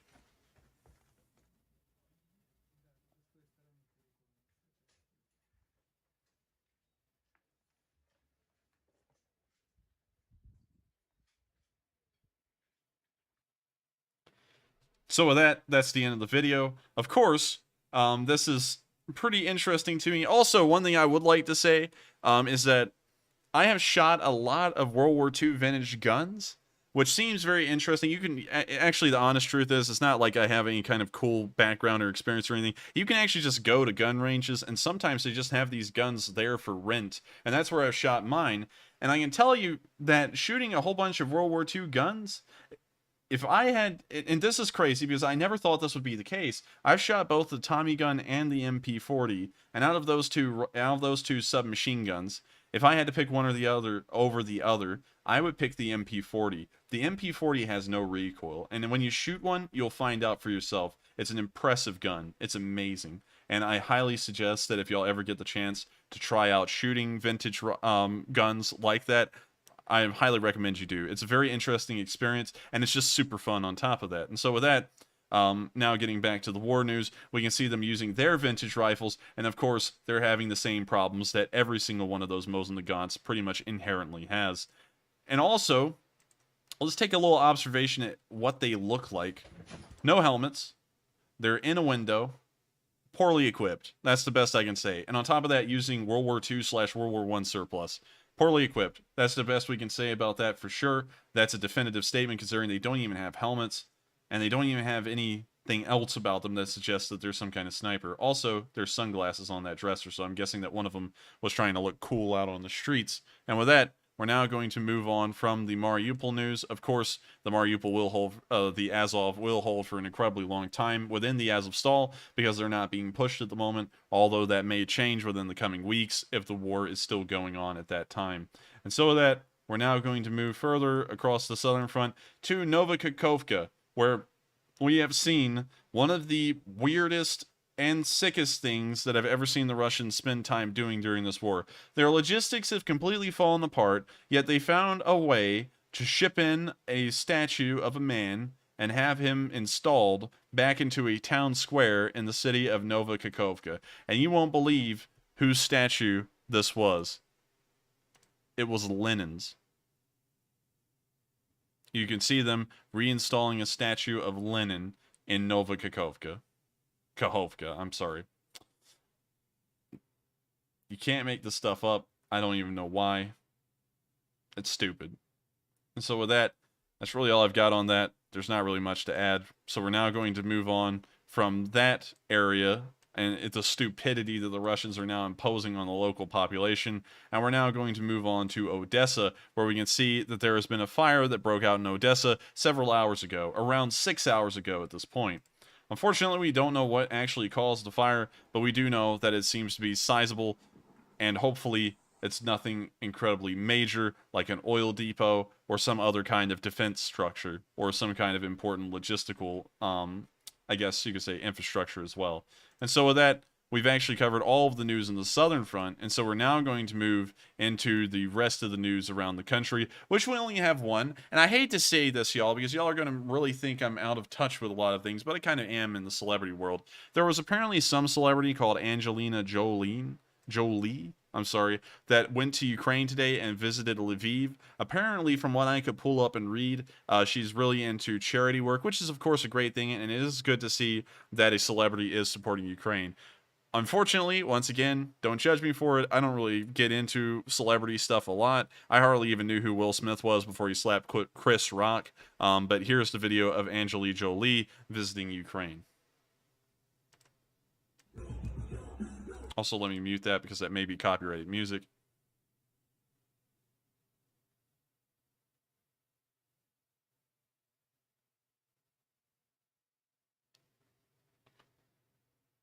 So we can see her meeting with Ukrainian civilians.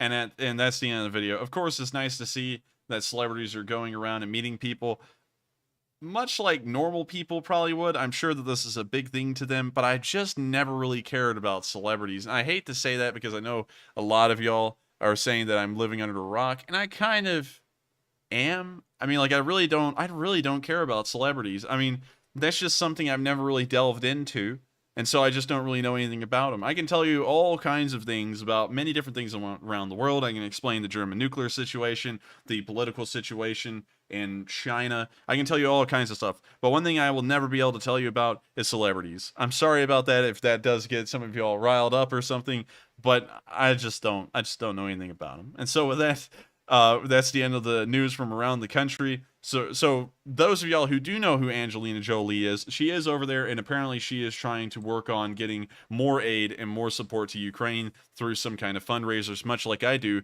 every single Sunday. Speaking of which, guys, make sure to show up tomorrow for the Sunday fundraiser. We will, of course, be supporting a charity and a nonprofit that is working inside of Ukraine at this moment. And so let's try and get as much support to them as best as we can. And so with that, we're now going to move on to the last bit of news we have around the world here in the United States. And it's an interesting bit of news that I think requires a little bit of talking about. So with that, we can see that the United States is preparing M113s for shipment.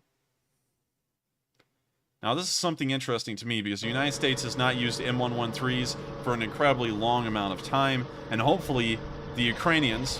Let me go to Twitter to show this video. We'll just get rid of that right there. Go to here. Hopefully the Ukrainians aren't planning on using these vehicles as frontline armored personnel carriers because they're incredibly dated, and hopefully the Ukrainians will use them for some kind of supporting role instead of a frontline position, because these vehicles are no longer suitable for that kind of role in a military.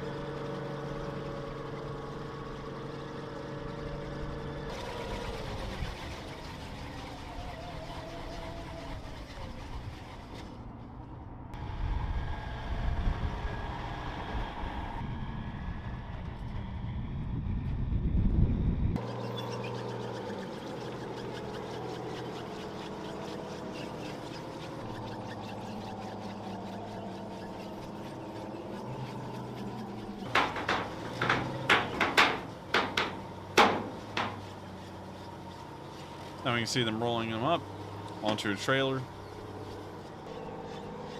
By the way, what the hell was that? Did y'all see that? Look at this trailer. Like, the tires have dry rotted on this thing. I don't know where this is, and honestly, I've got to make a really clear observation. These M113s look like they're on death's doorstep. It looks like they haven't been maintained at all. The tracks are even rusting. So, it's good to see that the U.S. is sending some support. But honestly, this isn't any support that I'm all too happy with. I mean, like, I think we ought to be sending something a little bit more potent, maybe a little bit more useful on the modern battlefield than an M113, or like an M3 Bradley, perhaps. We now see them preparing the vehicles for transport.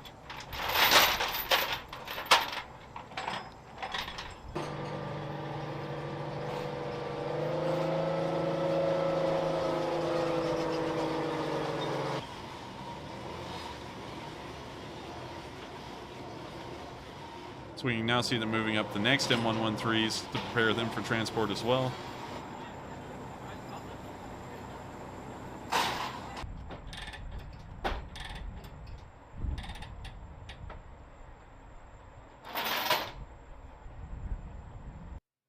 And with that, that's the end of that video. It looks like these M113s on the other trailer have been marked as medical vehicles, and I believe that that would be an incredibly good role to use an M113 in, because it's not an active combat position, which this vehicle is no longer suitable for. This would be much like using an MTLB in a combat position. It will become a death trap, and so I believe that using them as some kind of mobile medical vehicles will help out the Ukrainians' medical logistics a whole deal, and will also make the M113 fit in a suitable role in the modern battlefield. And with that, that is the end of tonight's news. I hope y'all have enjoyed so much. It, of course, has been a pleasure to tell y'all Day 66's news on top of every single other days. We will be running a Sunday fundraiser tomorrow, so make sure to show up and give a whole load of support to the organizations that are currently operating inside of Ukraine. Also, if you're new to the stream, make sure to like, comment, and subscribe. It does help us out a lot. And we do these streams every single day of the week at 10 p.m. Eastern Time, except for Mondays. So I thank you all once again, and we're now going to move on to the question segment. And so with that, how many super chats do we have, Matthew? And right after you answer that, let's move on to the first question. So we currently have about 15 super chats in the queue at the moment. And real quickly, before I move on to the first one, I just want to say that I've tried not to mention this tonight because I don't like to complain, but I'm feeling very, very ill tonight. So I've seen that some people have noticed I'm not as active as usual in the chat. And I just want everybody to know I'm not trying to be rude to anybody. I'm just feeling very terrible and trying to make it through the night. So I apologize, and I hope everybody gives me a break tonight. But moving on to the first question we have here is a $25 donation from Mech Tactical, who says, "Go home, crazy Ivan. These Ukraine boys are being led by a guy who literally uses a tandem axle wheelbarrow cart around the Ukrainian crown jewels. Courage like this cannot be bought, and glory to the heroes."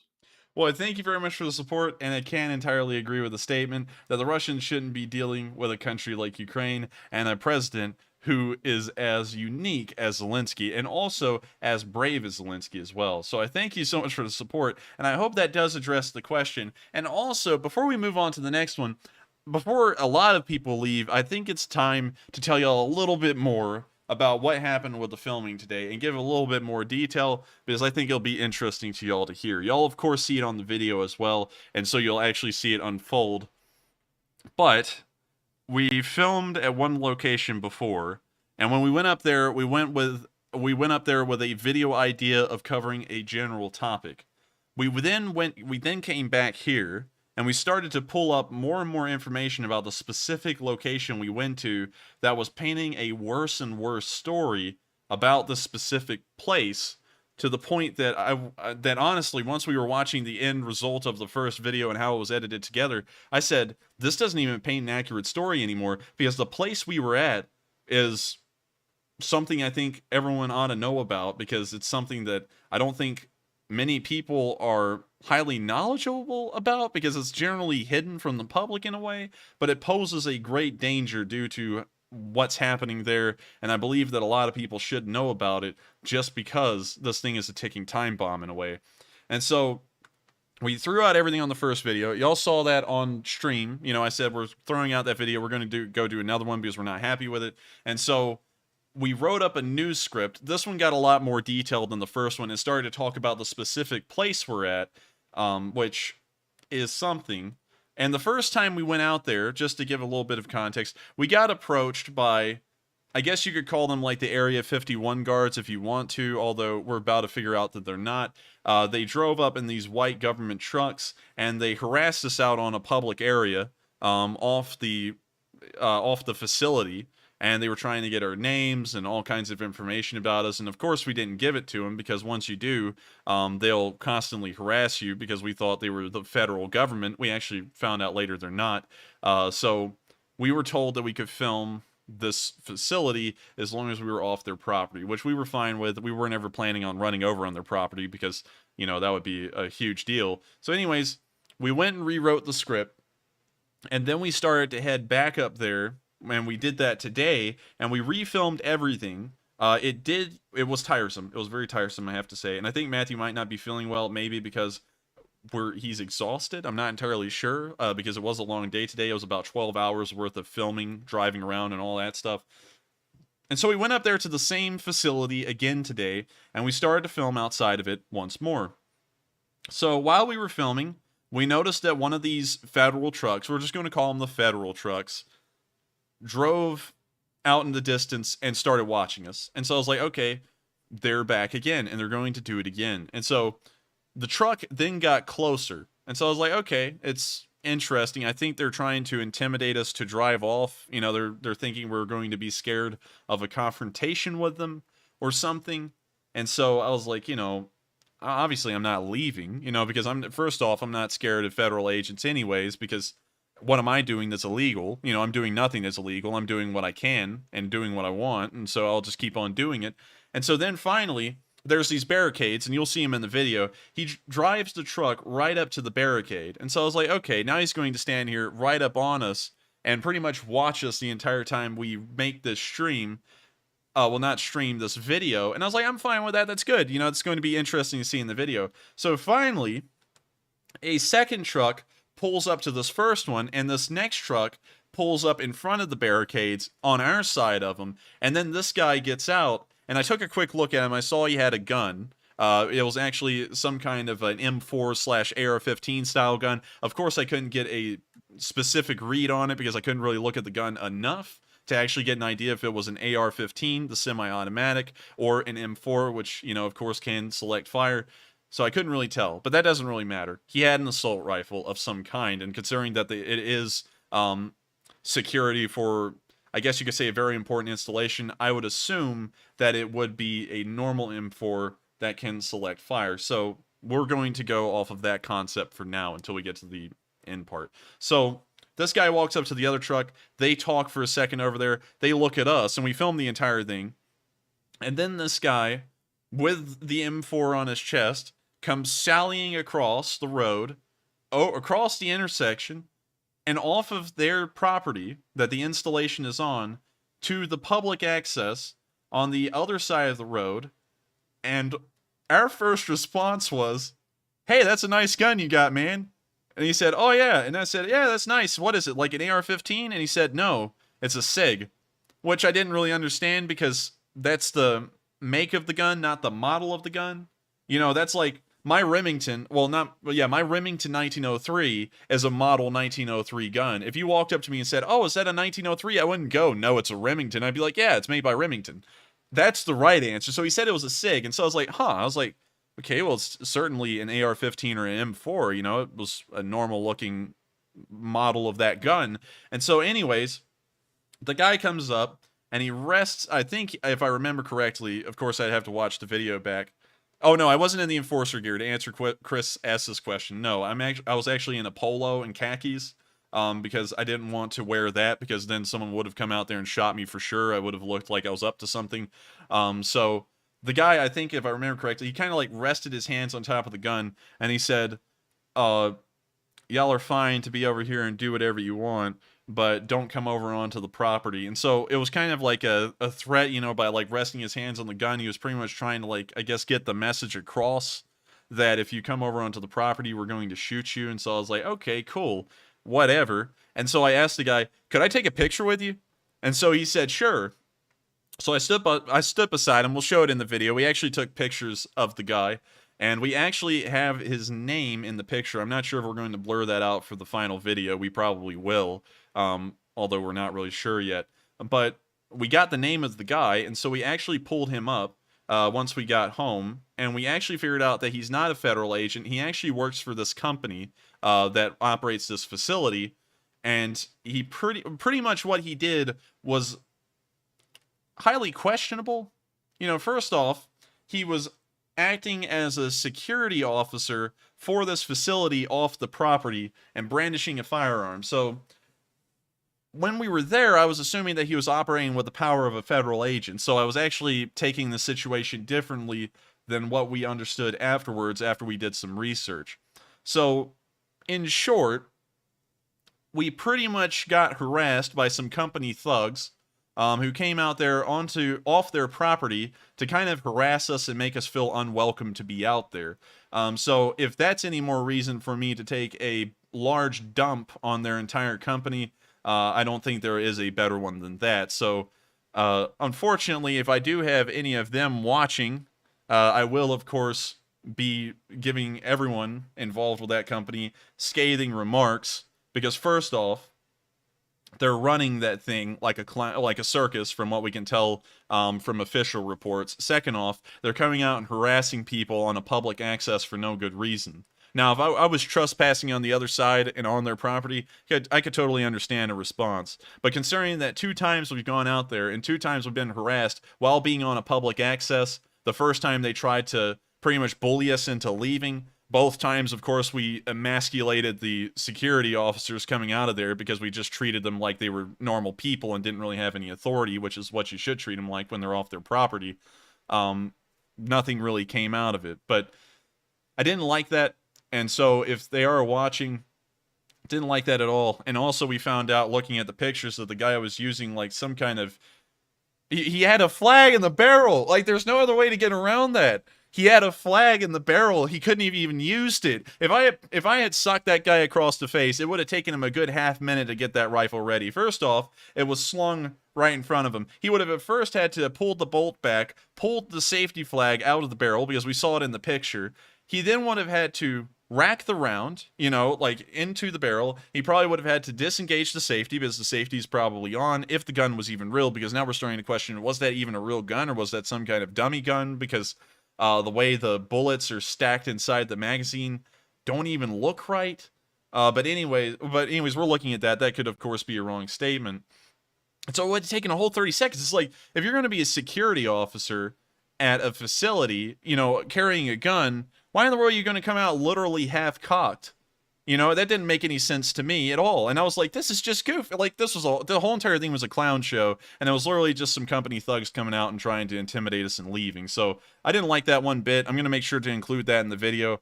And so I hope y'all do enjoy it. So I hope that story was pretty interesting. Today I actually thought we were going to be shot, because when I saw the guy sallying across the road with that rifle, I was like, ah, damn. I was like, really, we're about to get floored or greased or something here, because I was holding a script, because I, of course, was trying to read off this massive script I wrote.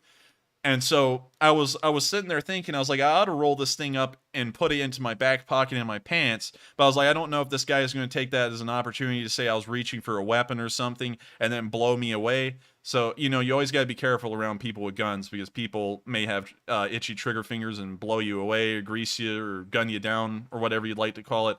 And so I didn't do that. I actually had the script in my hand the whole time because I wasn't wanting to reach for my pockets, just in case if the guy wanted to, ask me, are you feeling lucky, and pull a dirty Harry on me. So with that, that's kind of the story of what happened today. That's kind of how the filming went. Like, that was the most eventful thing that happened all day during filming.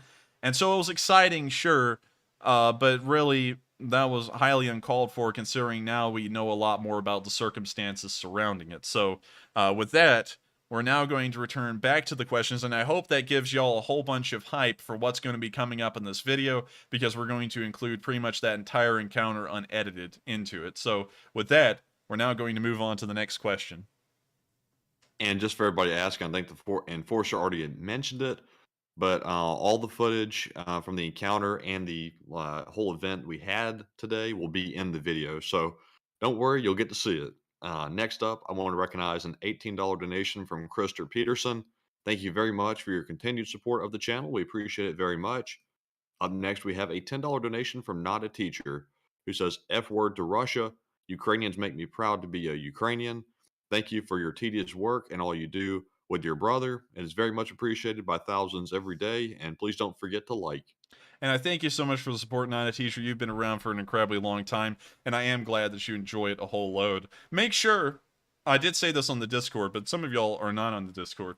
Make sure to tell your friends about this, because a lot of people may be looking for this kind of news, and they may not know where to find it. So make sure if they ever bring up anything about Ukraine to bring up the channel, because if you like it, maybe they'll like it too, and maybe they can find a source of information that they find reliable, which is this channel. And so I thank you so much once again, Not a Teacher, for the support and saying all the good words. And I do have to say that I'm sure a lot of Ukrainians are proud to be Ukrainian right now, considering how their country has been handling this entire war. And so with that, we're now going to move on to the next question.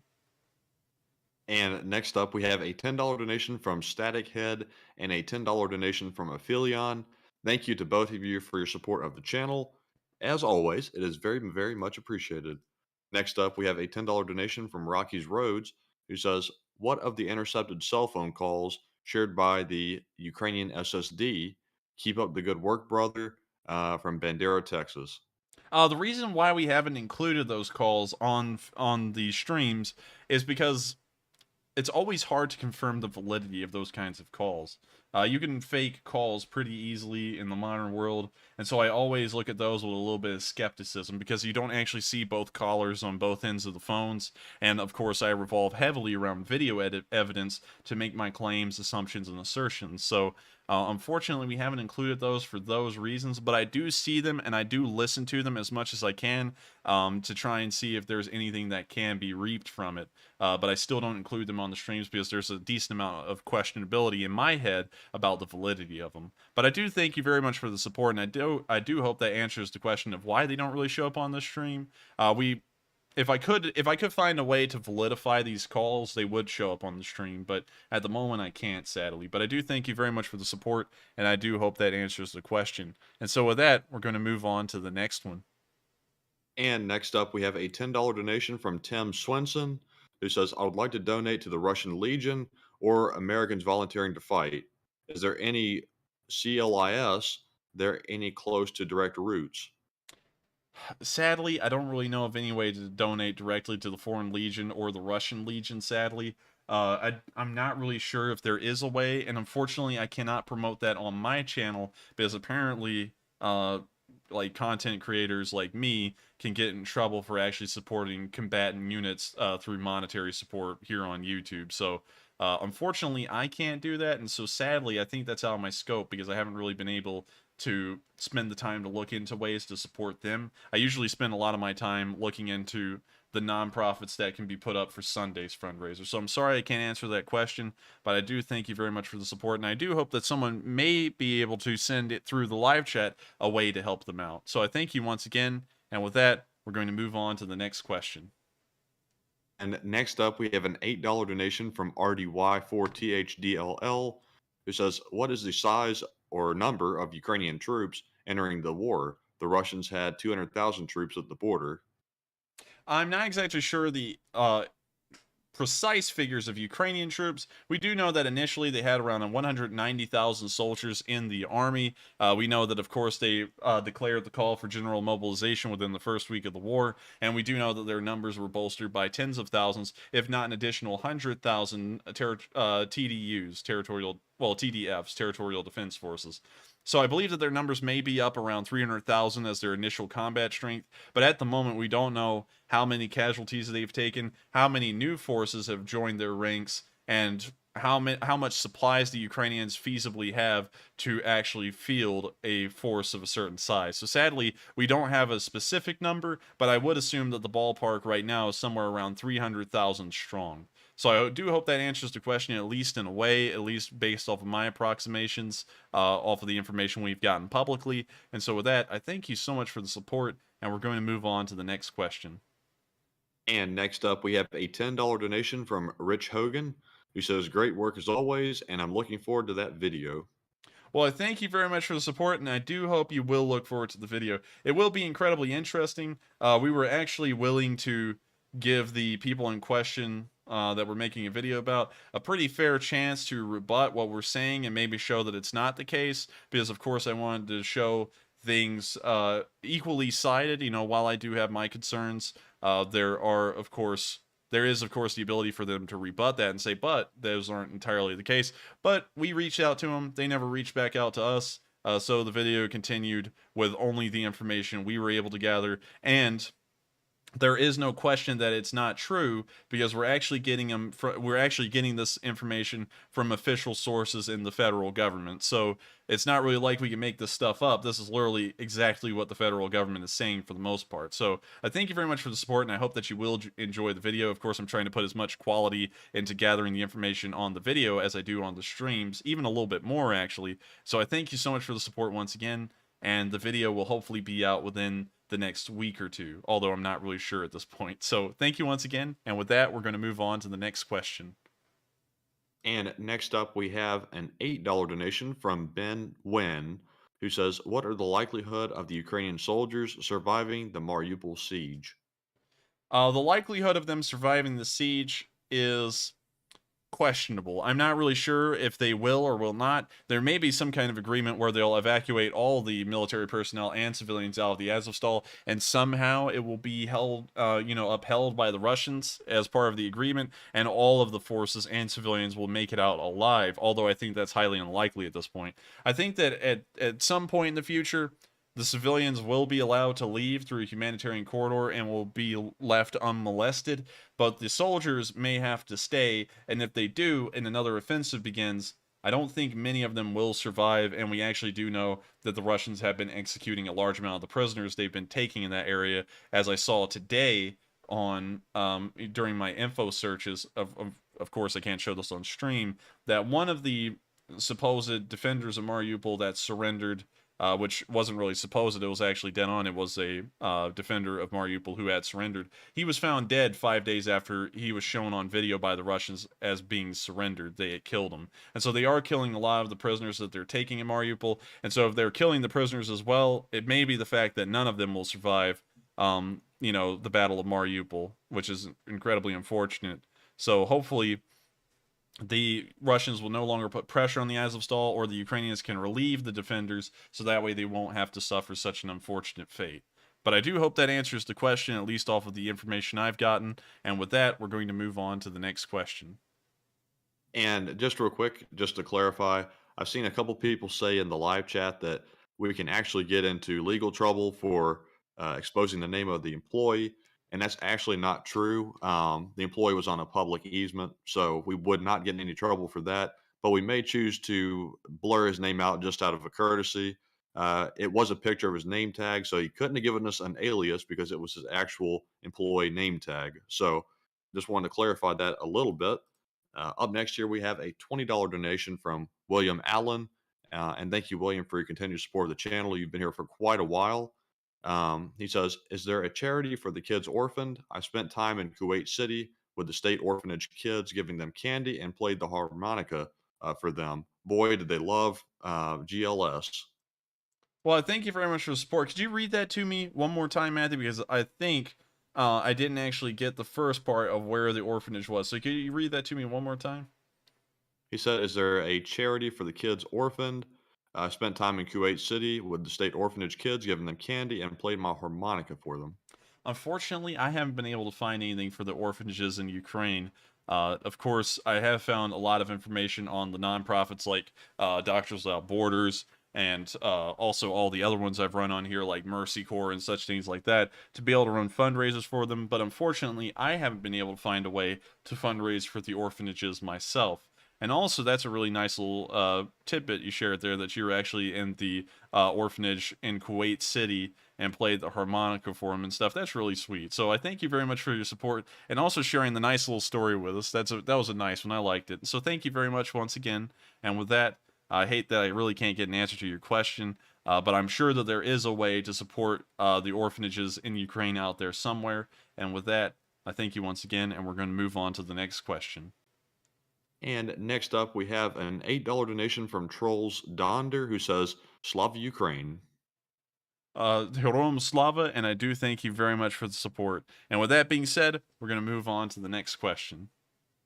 And up next, we have a $6 donation from John G, who says, any major news? I haven't been watching as much the last week since I got a job.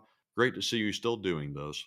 Well, I thank you very much for the support, and I did make a promise at the beginning of this war that I would continue to deliver the news of the war in Ukraine every single day until this war ended, and so I'm trying to keep up that promise as best as possible, although I am taking Mondays off now. So I thank you very much for the support, and I do hope that answers the question, well, at least addresses the comment in a way that I am still doing it, and I will probably be doing this for an incredibly long time now. And so I thank you so much for the support once again. And with that, we're going to move on to the next question. And next up, we have a $5 donation from Tito McLovin, who says, the best way to rain on Putin's May 9th parade is to get Sweden and Finland to join NATO on May 8th. Oh, that would be incredibly good. I can agree with that entirely, that would be a huge gaffe for the Russians, considering they're going to be talking about victory over pretty much the West. That's probably how they're going to try and paint this May Day parade. And then Sweden and Finland join NATO on May 8th. Oh, that would be something. So I can entirely agree with that, and I would say that would be something hilarious to see, at least. And so thank you so much for the support and bringing that up. And I think that would be a perfect way to rain on the parade, literally. And so with that, I thank you once again for the support. And we're going to move on to the next question.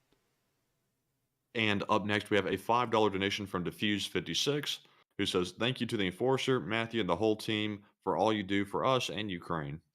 Well, I thank you so much for the support, and I am glad that you enjoy what we do to try and deliver the news every single day. It is sometimes tough. It does get tiresome, but I make sure to carry through on what I promised, and I make sure to try and deliver the news as best as I can. And so I hope y'all still all enjoy this news. I'm sure that y'all do, or otherwise y'all wouldn't come back.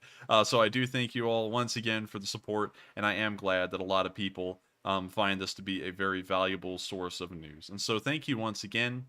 For the super chat, of course, all the support we get helps us to continue running, and without it, the channel would cease to exist. So thank you. With that, we're going to move on to the next question. And up next, we have a $10 donation from Hoodoo, Texas, who says, "I make a lot of posts, so thanks for the opportunity." No problem at all. I'm of course always glad to try and answer every single thing I can. I try and heart most comments. I do read them all, by the way, everyone. So if you say anything, like I've seen some people say things like, "Can you upload the Ukrainian anthem alone to what you would call it, your YouTube channel? You know, like the stream intro. Can you upload that?" And so I've done that. I have read comments like that, of course, in the live chat and also in the comments. And then I had someone today who said they didn't like the intro, and I was like, "Well, then why even comment? Like, what am I supposed to do? Change the song? I don't know." But I do read them all, so I see all the great things, all the wonderful things that everyone says, and then the few weird things that come through, like from bots or something like that, and of course the usual people saying I don't know what I talk about, what I'm talking about. So that's always funny to read. But I do thank you all for the support, and I do try and answer everything as much as possible. So I hope you do enjoy that, Hoodoo. I try and respond to everyone, and so with that, thank you so much for the support, and we're going to move on to the next question. And up next, we have a $10 donation from Ben Wen, who says, "Out of all the known weaponry recently announced to be sent to Ukraine, which do you think is a game changer or can make a significant impact for Ukraine?" Let's see. Could you read that one to me again so that way I can make sure to get a good answer to it? So they said, "Out of all the known weaponry being sent to Ukraine, which one do you think is going to have the most significant impact?" I think what would have the most significant impact, considering the current Russian strategies and how the Ukrainians are countering them, would be the M777 artillery piece with the Excalibur rounds. I believe that would probably be the most heavy-hitting and best equipment that the Ukrainians could get right now, considering that they're using artillery to such a large degree.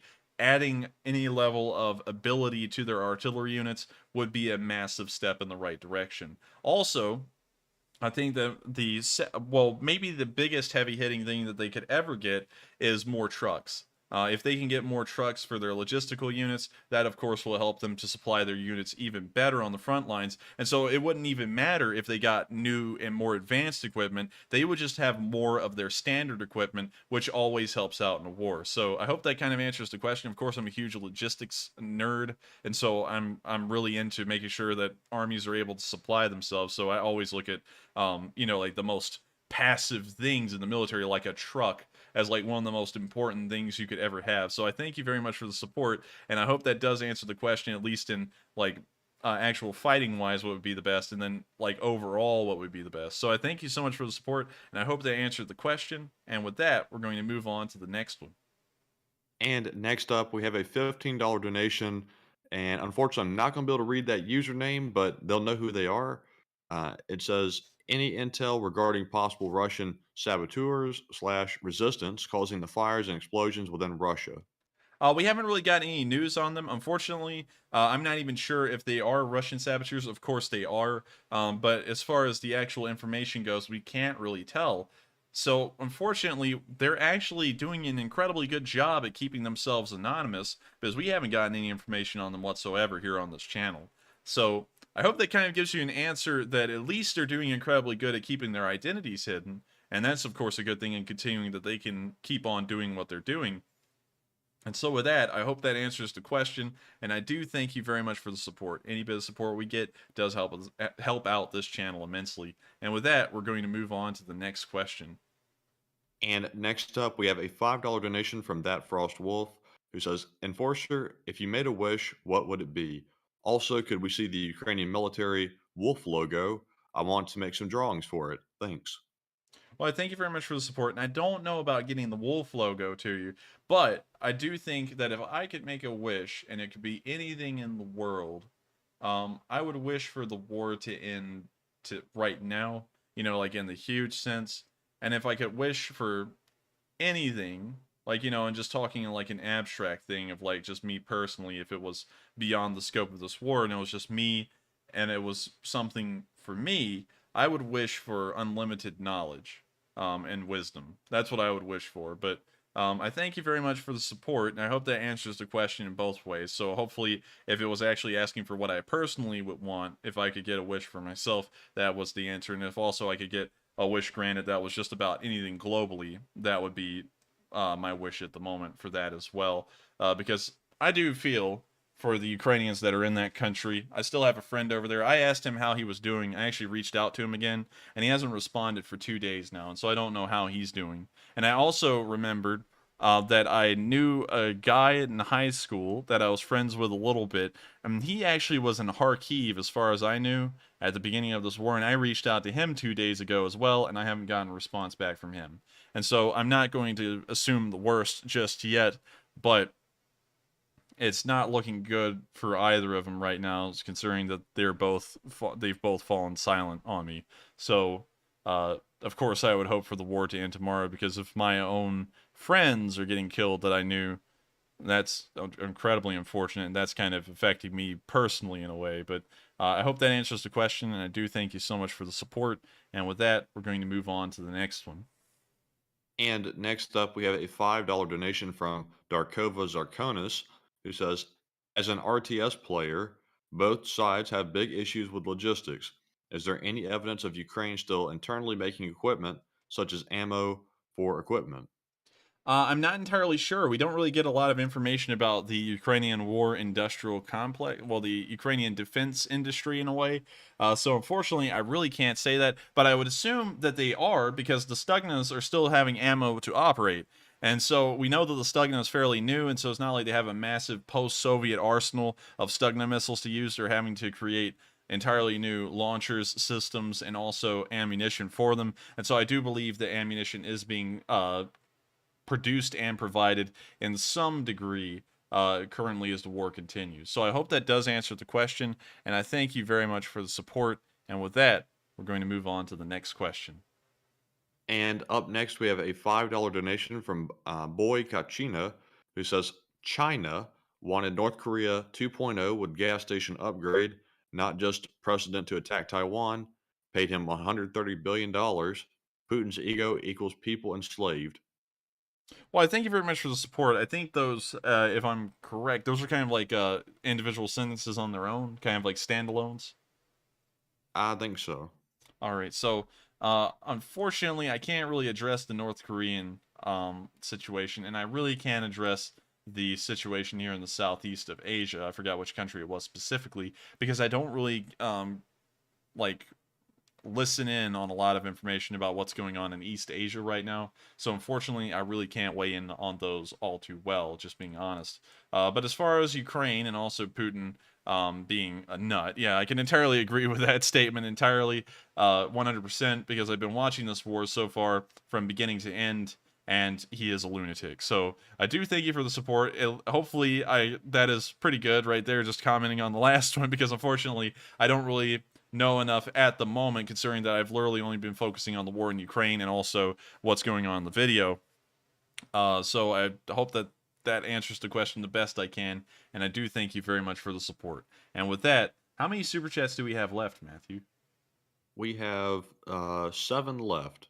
All right, and with that being said, on to the next question. And up next, we have a $5 donation from Muskrat82, who says, will the U.S. have a military base after all of this in Ukraine? Sorry for lean donation, major surgery soon, and off work right now. And Muskrat, I hope the surgery goes well for you. Yes, I hope that the surgery goes well for you as well, Muskrat. You've been around for an incredibly long time, watching these streams and, of course, enjoying them.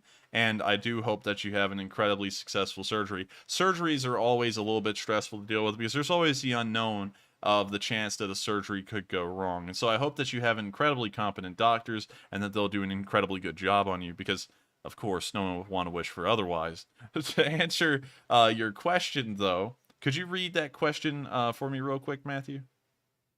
Will the U.S. have a military base in Ukraine after this is over? Unless if Ukraine join NATO, they won't. And even if Ukraine does join NATO, Ukraine may not allow the U.S. military to base within their country. Right now, that's the case with France, and it's been the case ever since France became a member of NATO. Charles de Gaulle, who became the president of France, said, "No American soldiers will be based in my country." And to this day, there is not a single American base inside of France. So that kind of gives you an idea that while a country can join NATO, that does not mean that American forces will be stationed inside of that country. But I do believe that at the end of the war, if the Ukrainians were to win, and somehow they won to such a degree that Russia didn't stop them in joining NATO, I'm sure that Ukraine would immediately request that American bases be constructed and American forces be stationed in Ukraine at all times. So I do hope that answers the question. Of course, it's a very big hypothetical, though, and it does take a lot of assumptions to get like the path of the future going in that direction. But I do believe that if it was to go down that path, Ukraine would ask for American forces to be stationed inside their country, because that means any future aggressions against them would pretty much elicit a direct U.S. response, and the U.S. would pretty much become the protector and safeguard of their sovereignty. So I do hope that answers the question. And once again, I do hope that your surgery is a success, and I'm totally fine with the support being lean. It doesn't matter. And you know, I'm just glad that you watched the stream a whole load. And so I thank you so much for watching the streams. And of course, I highly recommend to everyone that you'll actually go and click on the link in the description below, which will send you to a list of fundraisers that are still operating in Ukraine, and you can support those. Because, of course, while it is important for me to run this channel, it is important to always help out the causes that we support. And so I thank you once again, Muskrat, and I do hope you have the best luck in the surgery. And so thank you once again. And with that, we're going to move on to the next question. And up next, we have a $5 donation from Kevin Scott 76, who says, "If we engaged in the war, would it be overwhelming airstrikes or naval or other?" Oh man, you're limiting it to one thing or the other, man. Let me tell you, if the United States was the only country that got involved in this war, the United States would be doing all three of the things I can imagine combined. They would be launching airstrikes combined with naval attacks and also a land invasion all at the same time. The United States doesn't limit itself to just a single thing, kind of like how we've seen the Russians do. They will either do missile attacks or air attacks or a ground push. And, you know, they kind of only do one thing at a time based off of the news we're getting. But in the invasion of Iraq, the United States, and also in the Gulf War as well, the United States did all three of those things at the same time. And so that really all comes down to how logistically capable the United States is of doing a whole load of stuff at the same time, just because they have the logistics so well worked out. And although, because I know that a lot of former veterans in here, you know, serving in the military is a great thing and it's a very patriotic thing, but I bet you, because I've never heard a veteran, at least that I've ever encountered, say, "I love the military and I wanted to go back." They've always said it sucked, but it didn't suck so bad that you would never go back and do it. Like, they understood why they did it and why it was a good thing. And there was fun times in the military that they had. But by and large, most of them said they would never go back because it just sucked overall. So, you know, even at that, and then what the point of me saying that is because even though most service members here in the U.S. military wouldn't go back and rejoin the military because they think it kind of sucks in a way, they still are leaps and bounds above many other militaries in their treatment, their pay, and their abilities. So that's very interesting to me. So if American soldiers, just American service members don't like the military in a way, you know, due to their experience, you can imagine how much the Russians probably hate their military experience, considering how poorly funded their military is and how incompetent everything appears to be so far. So I thank you very much for the support, and I hope that does answer the question. And with that being said, we're going to move on to the next one. And up next, we have a $20 donation from Will Riley, who says, have you heard anything about the land fired brimstones from the UK being delivered to Ukraine yet? Dick Cheney appreciates the stream and mourns the loss of Sylvia. Well, of course, I always hate to hear that Sylvia the Sockeye Salmon died. That was, of course, incredibly unfortunate, and how she died was just awful. But to answer your question, I think that I have not heard any information about the brimstone missiles being sent to Ukraine. We know that the British have sent a decent amount of support, and the Starstreak systems have arrived largely as a whole in Ukraine at the same time and began to be used a couple of weeks ago. But I haven't heard anything about the not Neptune, the Harpoon anti-ship missiles actually making it there, or the brimstones as well. So unfortunately, I haven't gotten any news on that. But do not fear, I will eventually get news on it at some time. Much like everyone was asking about what the Russian Legion was doing, I finally got news on that tonight. And so if I'm able to get news about the brimstone missiles and also the Harpoon missiles that the British were trying to send, I will, of course, put that on stream as fast as I can. And so I thank you very much for the support. Unfortunately, we haven't heard any news about them, but I will update everyone as soon as we do. So I thank you very much for the support. I hope that does answer the question. And with that, we're going to move on to the next one. And just thank you very much, Will, for your continued support of the channel. We very much appreciate it. And moving on, we have a $5 donation from Jonathan White, who says, I guess Moscow still refuses to learn the cost of lies. Yes, I believe they do, and I think that may actually be a Chernobyl reference. Don't you take that as that, Matthew? Somewhat. You know how, what was his name? What was the scientist's name in Chernobyl? Legasov. Yeah, there we go. You know, at the very beginning of the show, he said, what is the cost of lies? I think he's actually referencing that because remember, Moscow, which was the capital of the Soviet Union, was covering up lies then and stuff like that. And, you know, it was like, what was the cost of lies with Chernobyl and all? But regardless of however you said that, whether that was a reference to the Chernobyl series or if that was just a reference to how they've actually conducted themselves throughout the course of history, it does look like they are paying for it looks like they are paying a high cost for lies here in this war because they are not willing to admit that the Russian military has completely failed in its objectives and that it's currently collapsing in the southeastern front as well. And so I hope that addresses that a pretty decent bit. I do thank you very much for the support, and I hope that does address the question to a pretty good degree. And with that, we're now going to move on to the next question. And next up, we have an $8 super chat from RDY4THDLL, who says, why can't Ukraine control the Black Sea? Well, the answer is that Ukraine's navy is so small. It was already small to start off with, and then they actually scuttled their flagship in port a while ago. I believe it was actually in Mykolaiv or Odessa. I'm not entirely sure which port it was, but they did scuttle it. They don't have a navy, really. That's just the honest truth. And so there's really no way for them to project power into the Black Sea and actually contest the Russians out there. The best they can do is smack out a Russian ship, you know, smack its lights out if it gets close enough to the coast because they have a pretty decent anti-ship battery. But unfortunately, they don't have a navy to actually control the Black Sea with. On top of that, the entirety of the Black Sea fleet is based in Sevastopol port, which is actually pretty much in the way of the Ukrainian navy heading out into the Black Sea and actually trying to control it. So at best, even if the Ukrainians had a sizable navy that could go toe-to-toe with the Russians, the best they could do is pretty much draw a line with the Russians about right here. You know, and they would only be able to manage this like small Gulf area you see around Odessa because they would have to first deal with the Black Sea fleet to reach out any further into the sea.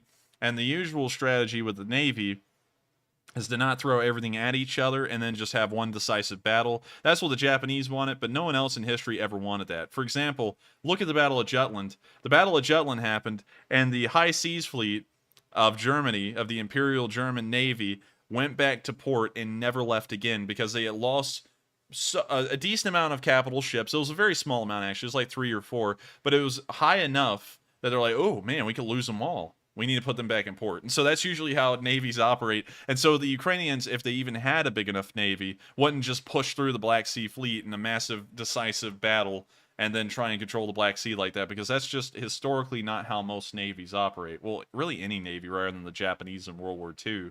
So I hope that answers the question to a pretty good degree. It's really just because of Ukraine's lack of a proper navy. And so with that, thank you very much for the support, and we're going to move on to the next question. And next up, we have a $5 donation from the B Knight 3, who says Lady Croft has touched down. Angelina Jolie seems to be doing her UN work in Lviv. It does appear so. Of course, I have to say this again. I'm sure this is going to cause a huge row in the chat again where they're like, what? You don't know? But and I don't know who Angelina Jolie is. I know a couple of names of celebrities. And I'm sorry. I mean, like, a lot of y'all do like celebrities. But the thing is that I grew up in my life.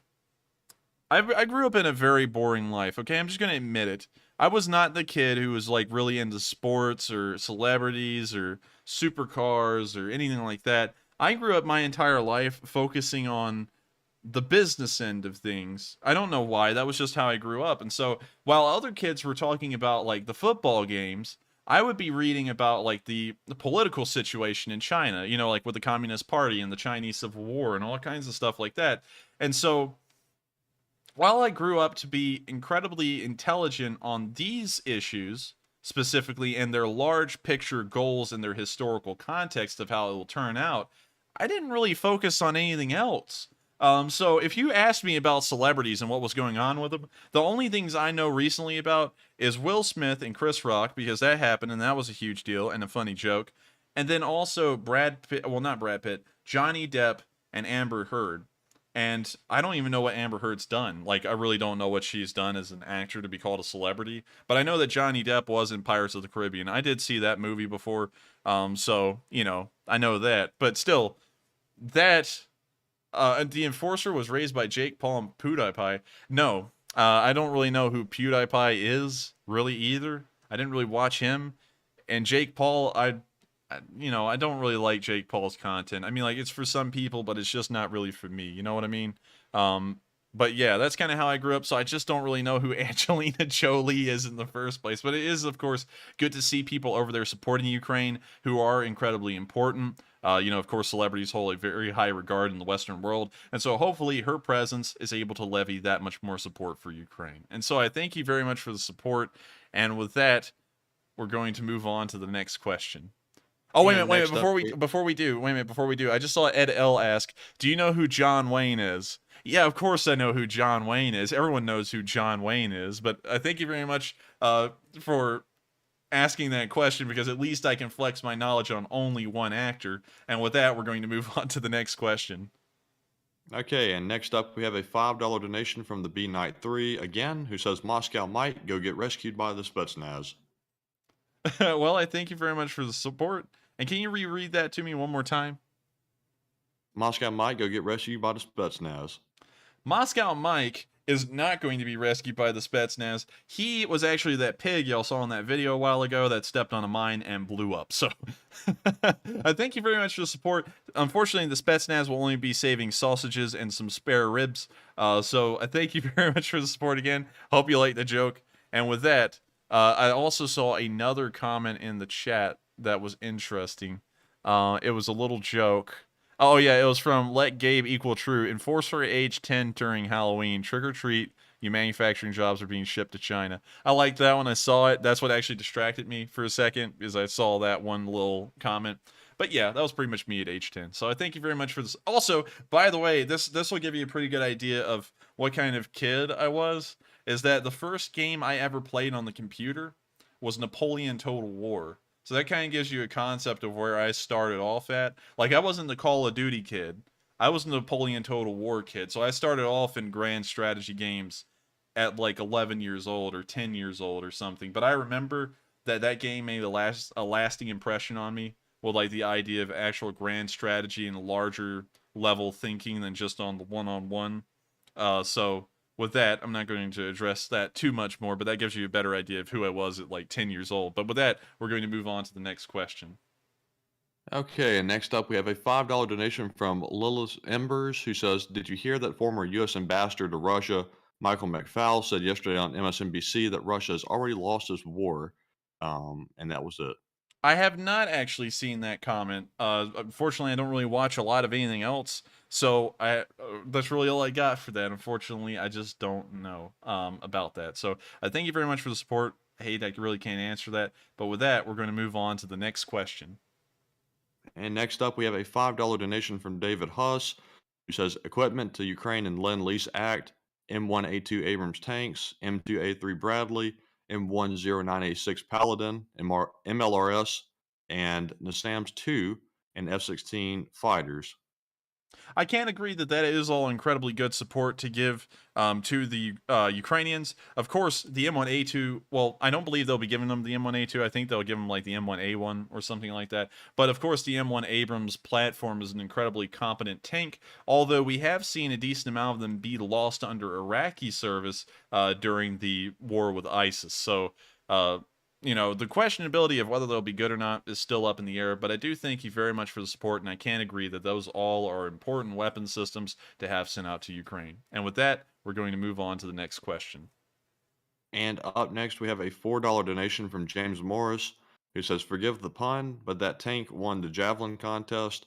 By the way, the two generals stripped by Zelensky last month were responsible for the Curzon falling, excuse me.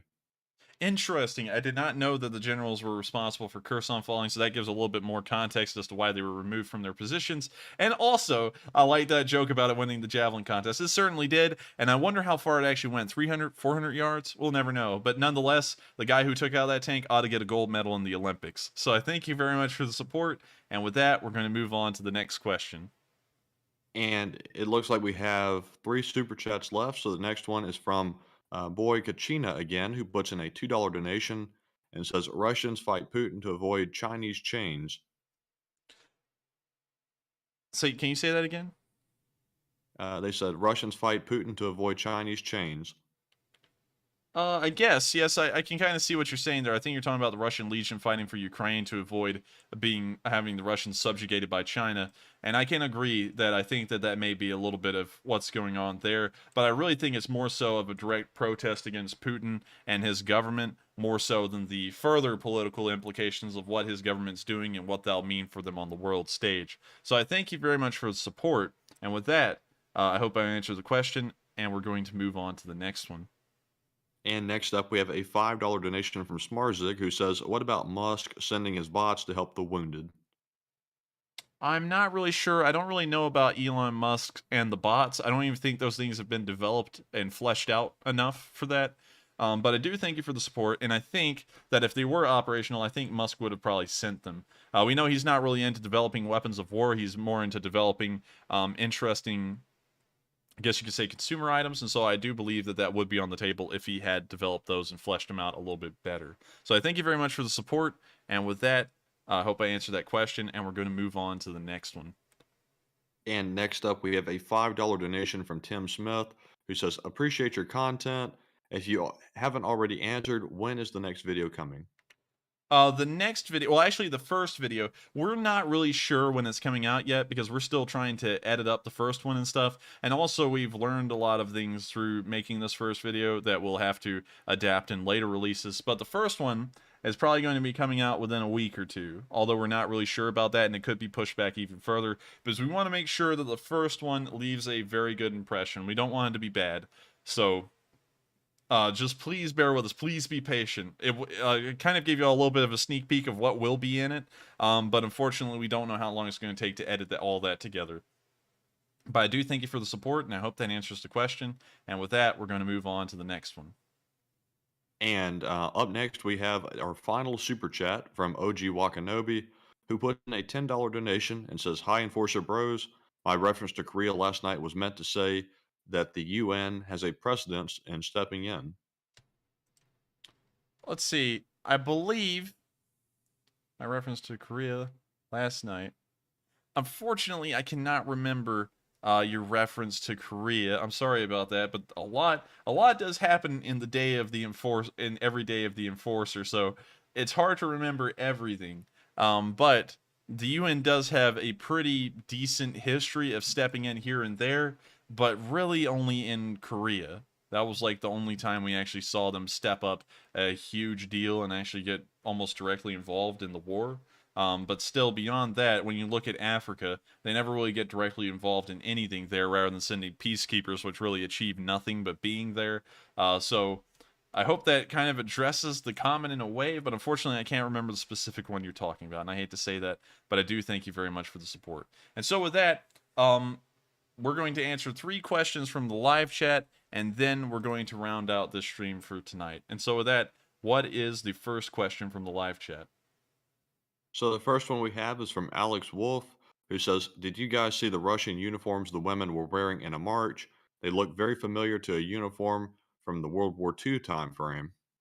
I did not actually, unfortunately. So I hate that I can't answer that question, but I didn't see that video. But I would not doubt it because the Russians, of course, have been pulling out a lot of surplus stuff that looks like it's nearly World War II vintage. So I kind of hope that answers the question in a way. Unfortunately, I don't really have an accurate answer because I didn't see that video for myself. But with that, we're going to move on to the next question. And next up, we have a question from Duncan VR, who says, "Are you guys getting stronger internet protection to stop the Russian cyber attacks like what happened yesterday?" No, don't do it. You're going to jinx it. We are looking into it. Unfortunately, we haven't been able to get anything immediately. Now that you said that, you're going to make the stream fall apart, man. But I do thank you very much for asking the question. We are looking into it, and we are going to try and come up with a solution to that problem that will hopefully fix the situation. So far tonight, we haven't had any of those problems yet, but I'm not wanting to jinx it, so fingers crossed it keeps up the way it is. So thank you very much for the support. I hope that answers the question. And with that, we're going to move on to, I believe that was the second question, wasn't it? Yeah, that was the second one. All right. And so with that, we're going to move on to the last question of the night, and then we're going to round out tonight's stream.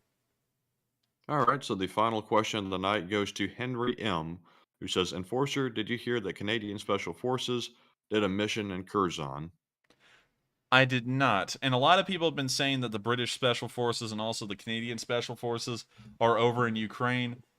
And I have a very hard time buying that, because if it was this obvious and it was being projected around the world like this, like, hey guys, look what our special forces did from Canada, they like wiped out these Russians or committed something here and there, the Russians would respond to that terribly. And so I just don't think that's happened. I think that may be something of a tabloid thing, because I never have any evidence about any of these special forces from Western countries actually being involved in the fighting in Ukraine and being heavily publicized about it.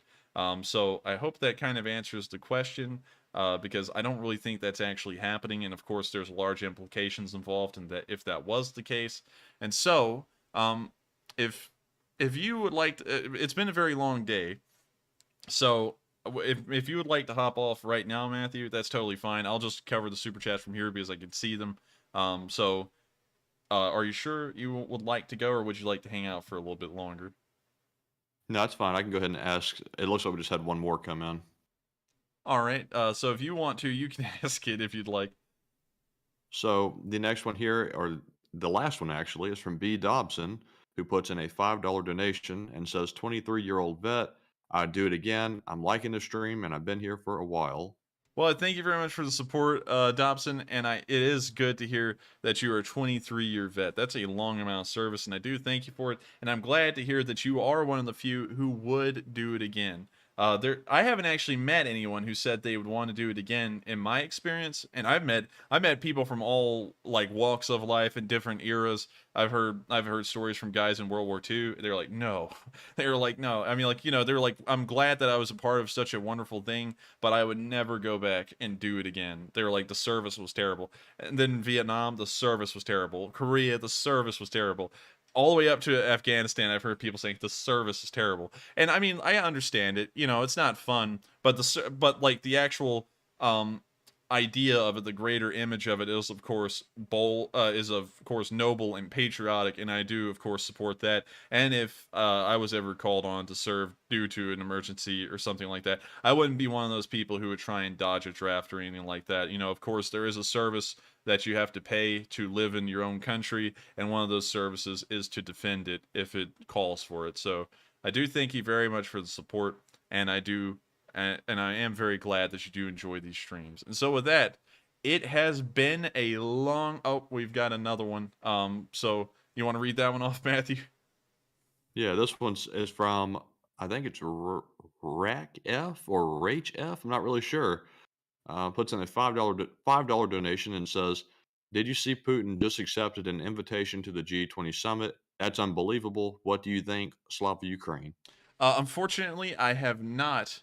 Well, it looks like we got more super chats given in, Matthew. Looks like you're not leaving. But yes, I have not heard about Putin getting an invitation to the G20 and accepting it. That may have actually happened during the stream, and sadly, I don't get updated on news while I'm running a stream. So to answer that question, I haven't heard about it, but if that is something that just happened, I think that's kind of a little stupid for him to accept an invitation and go there, considering that every other country involved is not really going to care about Russia's input or even want them there. And I don't even know why they've been invited. So I hope that addresses the question, at least in a hypothetical. And I do thank you so much for the support. And with that, we're going to move on to the next question. And next up, we have a $20 donation from William Allen, who says, "Visit a VFW, and you'll find a bunch that would do it again." Well, I certainly will try, because I've never really met a veteran, and I've known a lot, and I've had a lot of friends that were veterans. I haven't really heard a lot of them enjoy it, but I will make sure to go check out a VFW, and go see if a lot of them would do it again. I'm sure that there are plenty of people out there who would. It's just that in my experience, I haven't heard a lot of them. So I thank you so much for the support, and with that, that is going to be the end of tonight's stream. It has been an incredibly long day, for Matthew and me, specifically me, because while Matthew got to come home and take a break because he works on the stream, like on stream, I have to put them together. I literally got out of the car and walked into here and started working at like 7:30 Eastern time. So I've actually been working nonstop for 16 hours, and I am just worn out. And I hate to say that. I don't want to ever say that a lot on stream, but golly, these days are incredibly long. And so I thank you all so much for the support. I hope you all have enjoyed the news tonight, and I hope I have answered everyone's questions the best I can. So I hope you all have all enjoyed. Make sure to show up tomorrow for Sunday night's fundraiser. We will, of course, have a wonderful nonprofit on there to support, so that way we can get as much support as possible to Ukraine, and of course help them out in their struggle for pretty much their sovereignty. And so with that, I will see y'all all tomorrow. Once again, take care, and I hope you all did enjoy. Thank you once again, and good night.